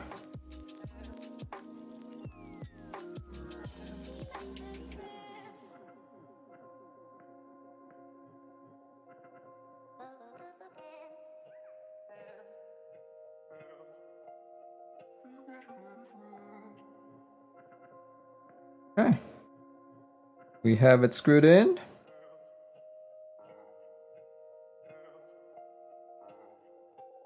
Have it screwed in.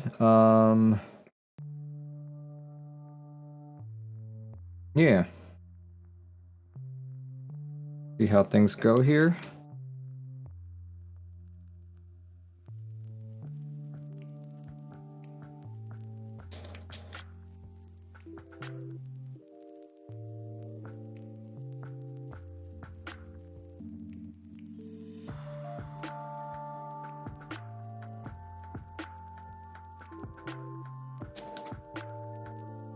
Here's the lighting thing. Goes into the case. Kind of a weird one, if I say so myself. Guess it goes in like that, sorts. Quite strange.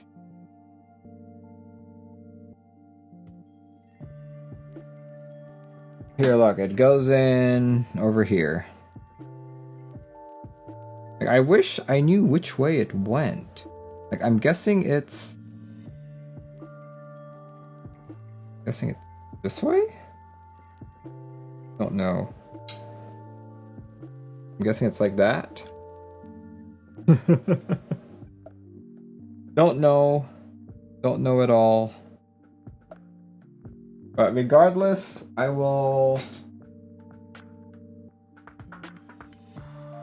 shall attach the cable first. I shall attach the cable first, which is this thing over here. See, this is what's confusing. This is what confused me with the Nova as well. There are so many JST connectors, and I'm like, which one do I plug in? Very odd.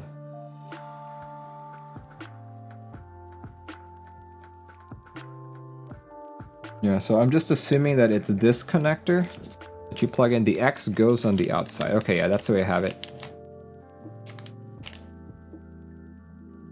Do I want the link to the switches? Yes, please. Okay, so I have two sets of cables. One is a 3-pin and one is a 4-pin. This is a 4-pin. Where is their 3-pin? Oh, there's a 3-pin right there. I don't know what that's for, but the 4-pin obviously goes into here, like so. 4-pin. Oh, False Sprite just sent me something. Main reel. That's funny. It's called the main LED. That's perfect. Bottom LED? What bottom LED? There's no bottom LED. This is apparently for bottom LED, but there is no bottom LED.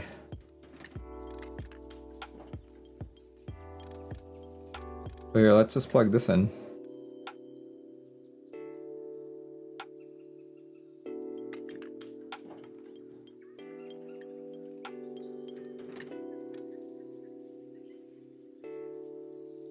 Right. There goes. Okay.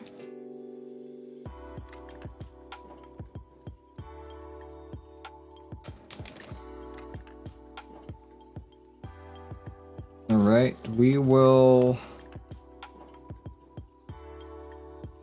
Let's plug it in. Or I mean, let's not plug it in. Let's put it in the case. Or actually, I'm very curious to see how that lighting works out, so I'm just going to plug it in really quick. Just to see that it actually works or not. Does it light up? It doesn't light up at all. Keyboard still works, so how would you light it up? I don't know. Is it plugged in properly? Yeah, it's plugged in properly.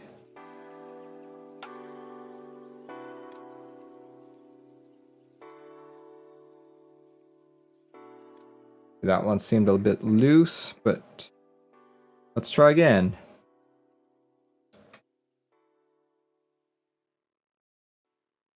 Maybe you turned it off? Oh, there it is.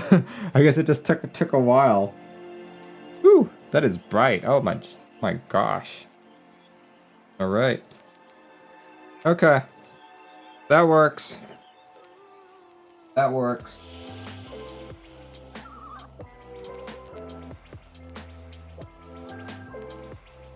All right, so the question is, False Sprite. This might be a preference thing, but which way does the X go?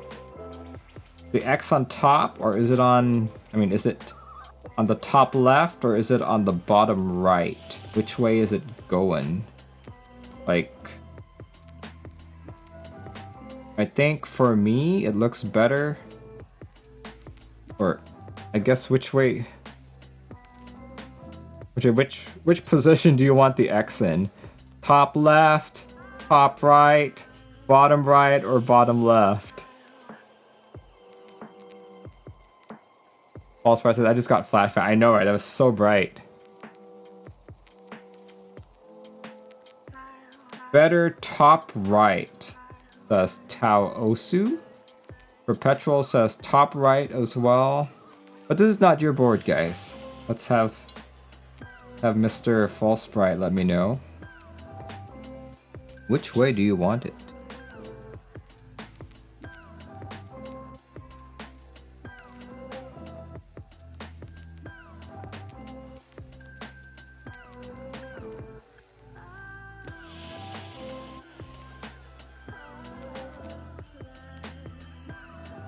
Top right. Okay, so like so. Okay, we'll do it like that. Top right. Okay, with that said,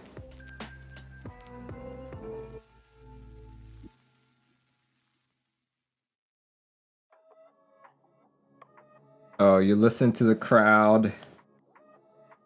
You listen to the crowd. Okay. See if you can route this much nicer.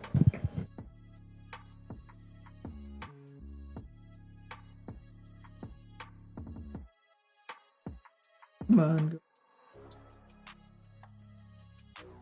Go in properly. Okay.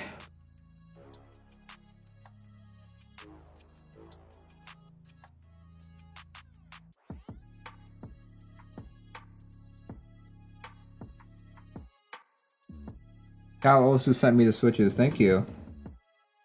I'll definitely check it out.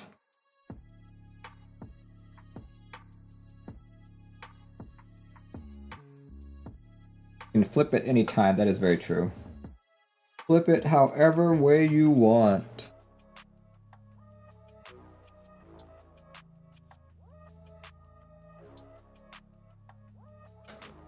Oh, weird. I ended up using the extras.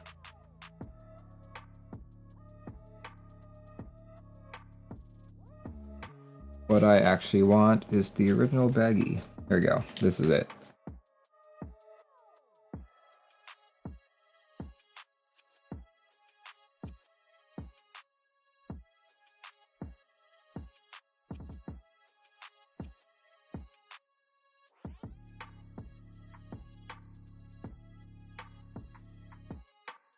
What is this mouse? Just noticed. This is the Ploopy mouse. It is a QMK powered mouse.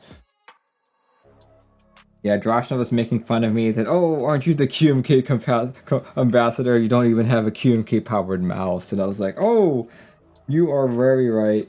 So I reached out. I have to do a review of it. He actually sent me this one and the trackball variant, which I will be building on stream sometime in the near future. But for the time being, you guys can feast your eyes on my new mouse. It uses the same sensor as my pluggable, so I like it. I like how responsive it is. Just have to get used to what to program it with.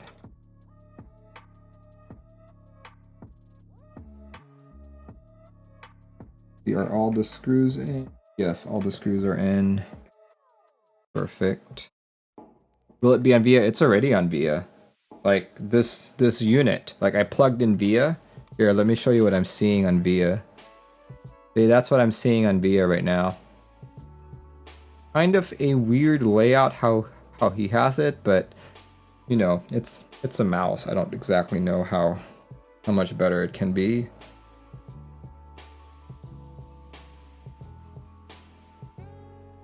Alright, well, there it is. Ooh, sexy board you have there.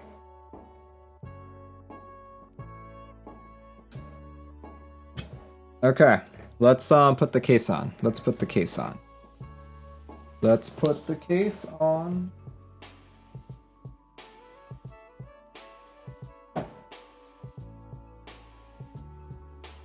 And I just realized what it meant by bottom LED. That's not very descriptive. Look at that. That's what that cable's for. And it's wireless. No, it is not wireless. It is pluggable. I mean, sorry, it's got a USB-C port. Yeah, the wire is interchangeable. You can use whatever USB-C port you want.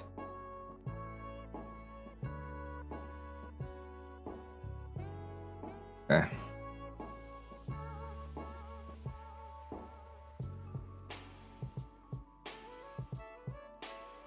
Do you plug it in correctly? Apparently it does. Got a bottom LED. Did not see it either.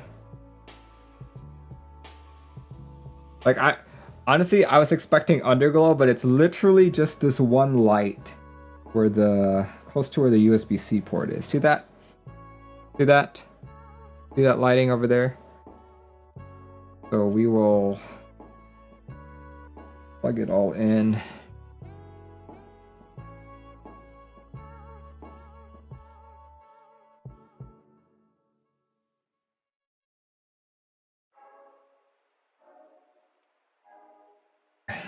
There we go. There we go. Okay. The heck was this supposed to go?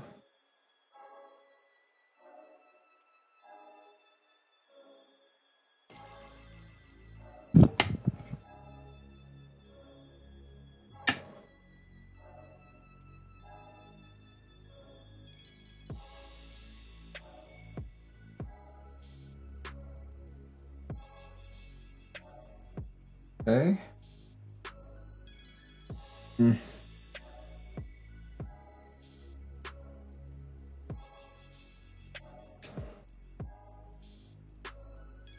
Now, as I said at the beginning of the stream, this is probably one of the more unique boards I'm building on stream. Like, matrix boards are always so interesting. I'm just glad this one isn't as complicated as the Noah. The Noah was just difficult. Like, apparently someone, I remember when I built the Noah, someone on stream was like, I built my Noah too. Merlin, let me help you. So he was giving me, he was giving me like a step-by-step how to do it. But then as I was looking at it, I was like, I think you put your USB-C the wrong way. He's like, no, it's the correct way. It's the correct way. I looked at it, I'm like, no, it's not. So I guess it's one of those boards that could be built different ways. This one can really only be built one way, so nothing to worry about that.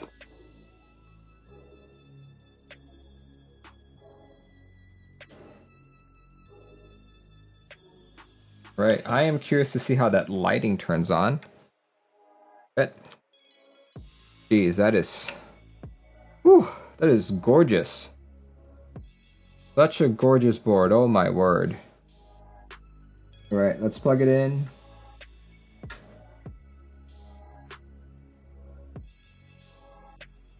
Okay.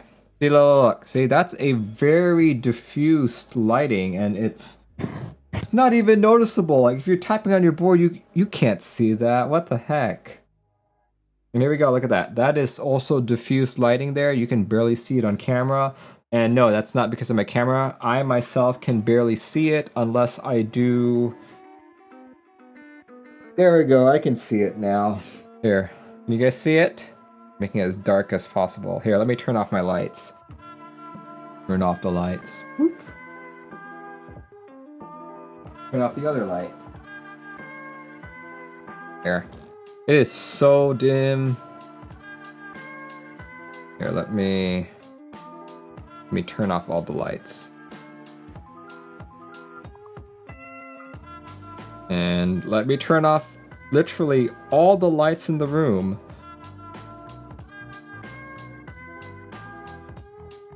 That's how bright it is. Because all the lights in my room are turned off, except for my practicals in the back. See that? That's pretty ridiculous. I'm not sure how I feel about that.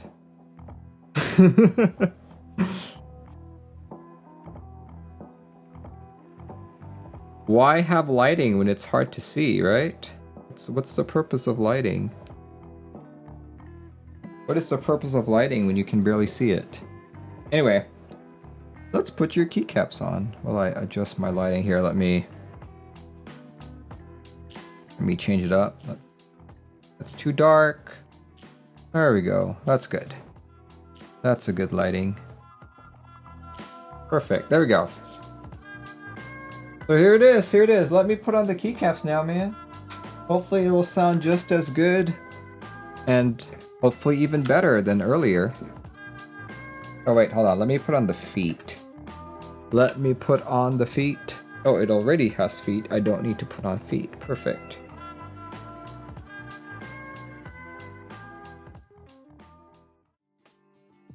Ball Sprite, do you prefer accent colored arrows? Yes. Is there white ones? Yeah, the accident ones are the whites.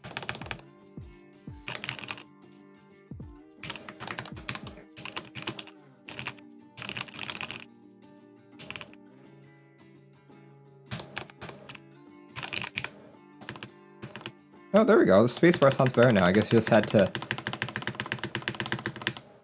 Just had to put more keys on it, then it would be great. Okay, you want arrow keys?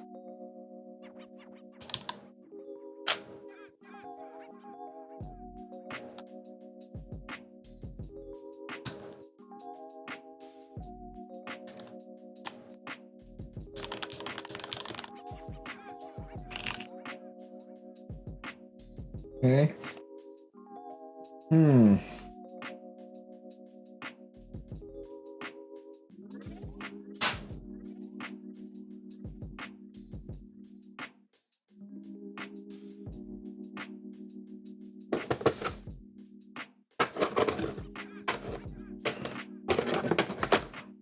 Okay. Oh, there are also red ones. Did you want a red one there? Oh, oh well. I'll just have you take care of it.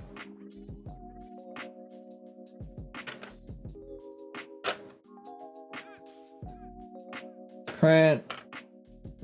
Scroll. Pause.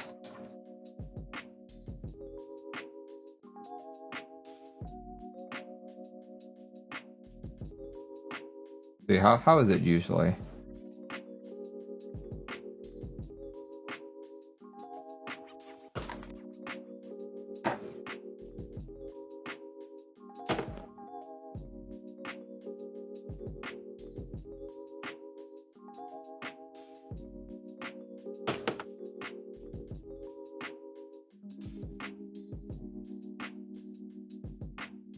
But you need a fin on the escape. Okay, do you want the white, the blue, or the red fin on escape?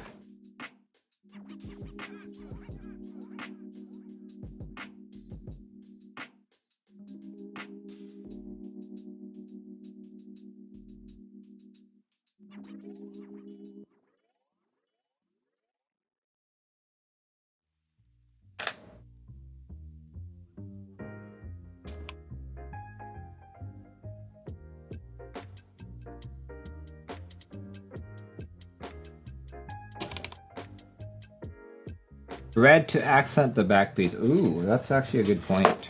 Let's do that. Move the escape key.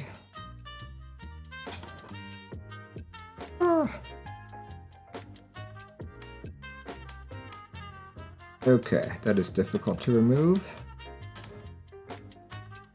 There we go.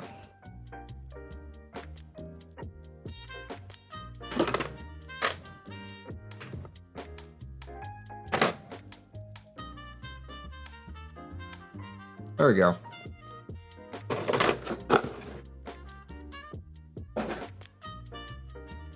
Your board is done, sir. Good. This is the Matrix Abel X.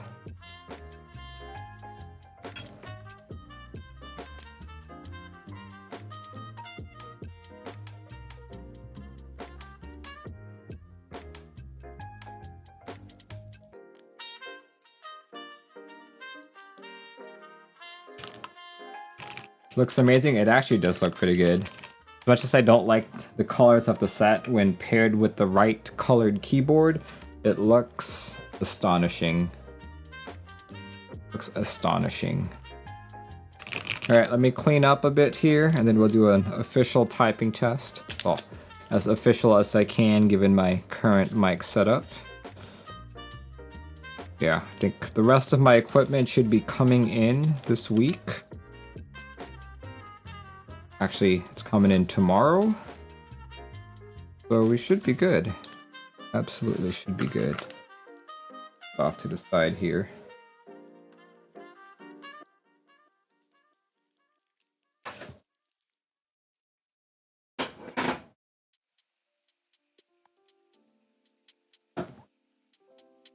Looks dope. I know, right?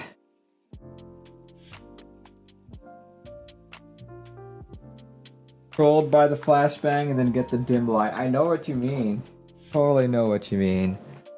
Here we go.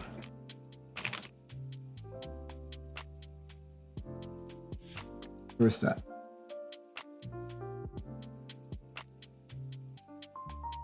It does take a while for the light to turn on. It's not instantaneous. That actually suits the board. All right, let's do a typing test. Let me just open one up.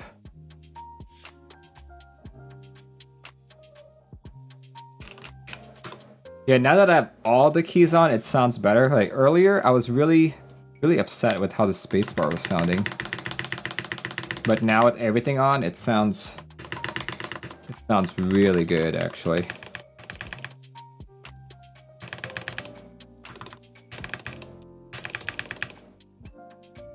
All right, so let's see. Is Sharkbait part of typings.gg?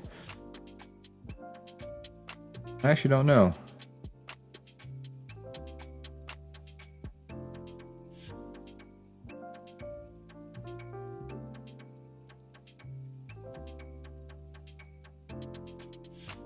GMK Deku vibe. Yeah, I know, right? Let's see. What's closest to this color? Let's do Aurora. Aurora, maybe? Yeah, that actually looks kind of similar. There we go. Let's do this. Let me pause my music and change out all of my filters. Yeah, like to do an appropriate typing test. I can't move my mic because I do have it fixed in place. But here, let me turn off my filter.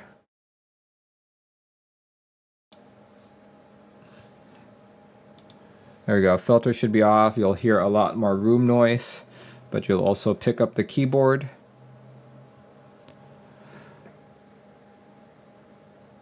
There we go.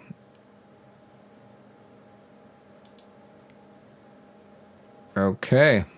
Let's try this. Let's try this.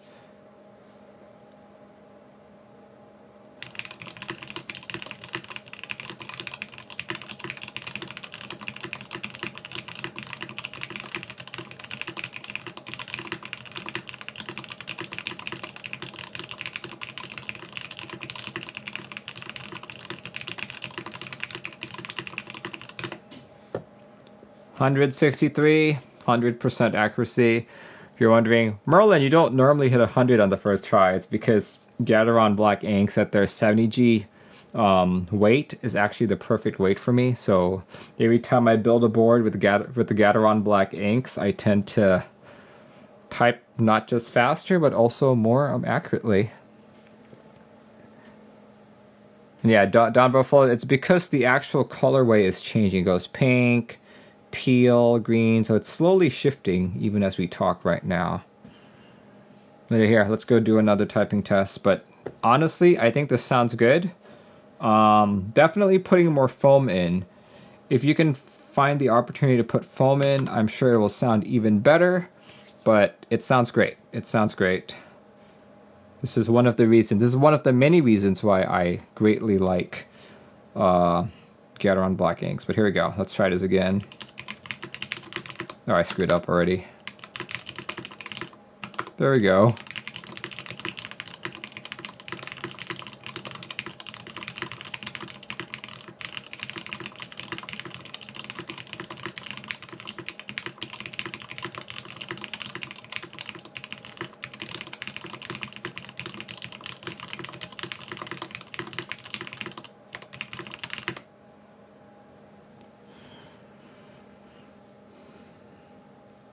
There we go. Yeah, this one's definitely a lot slower.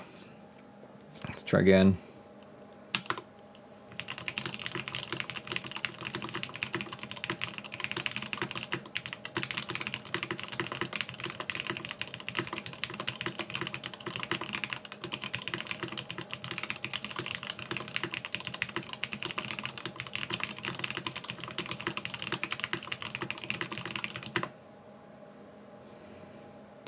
Yeah, it sounds really good. It sounds really good. I take back what I said about earlier when I only had like one row on. It was very disconcerting. But now that I have all the keys on, it sounds good. I'm going to say this sounds better than the Matrix Nova that I built.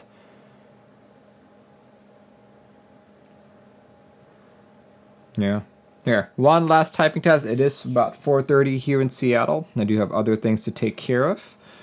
So yeah, we'll just do one more typing test, and I'll test this for a week, and I'll let you know. Let you know, false sprite, when I'm ready to return it. Ah! That's not what I meant. There we go. Let's do there.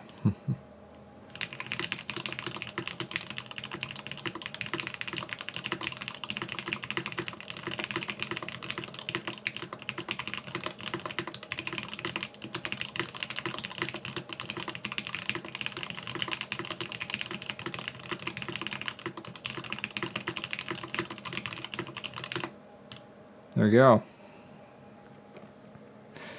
Why do Gateron inks sound so good? I don't know. They just do. They just do. All right. There we go. This there, let's pull it out. Before we end the stream, just wanted to summarize. This was a customer board built with Gateron black inks, lubed by yours truly with 205G0. Everything else is stock. It's running GMK Sharkbait. It's the Matrix Abel X. Look at that back right there. Very pretty. Very pretty. Definitely one of the nicer, more aesthetically pleasing TKLs I've ever built on stream. Yeah, I definitely need to do that. It's funny how people think that, oh, this is going to be a long one. Let's make it longer. And I'm like, well.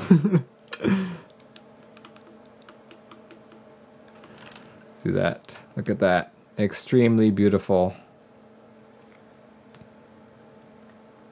Yeah. Earlier I was saying I didn't like how Sharkbait looked, but on a white board like this, I think it really stands out. It really stands out. No, these are unfilmed. Unfilmed. Just some good old lubing from me. Yeah.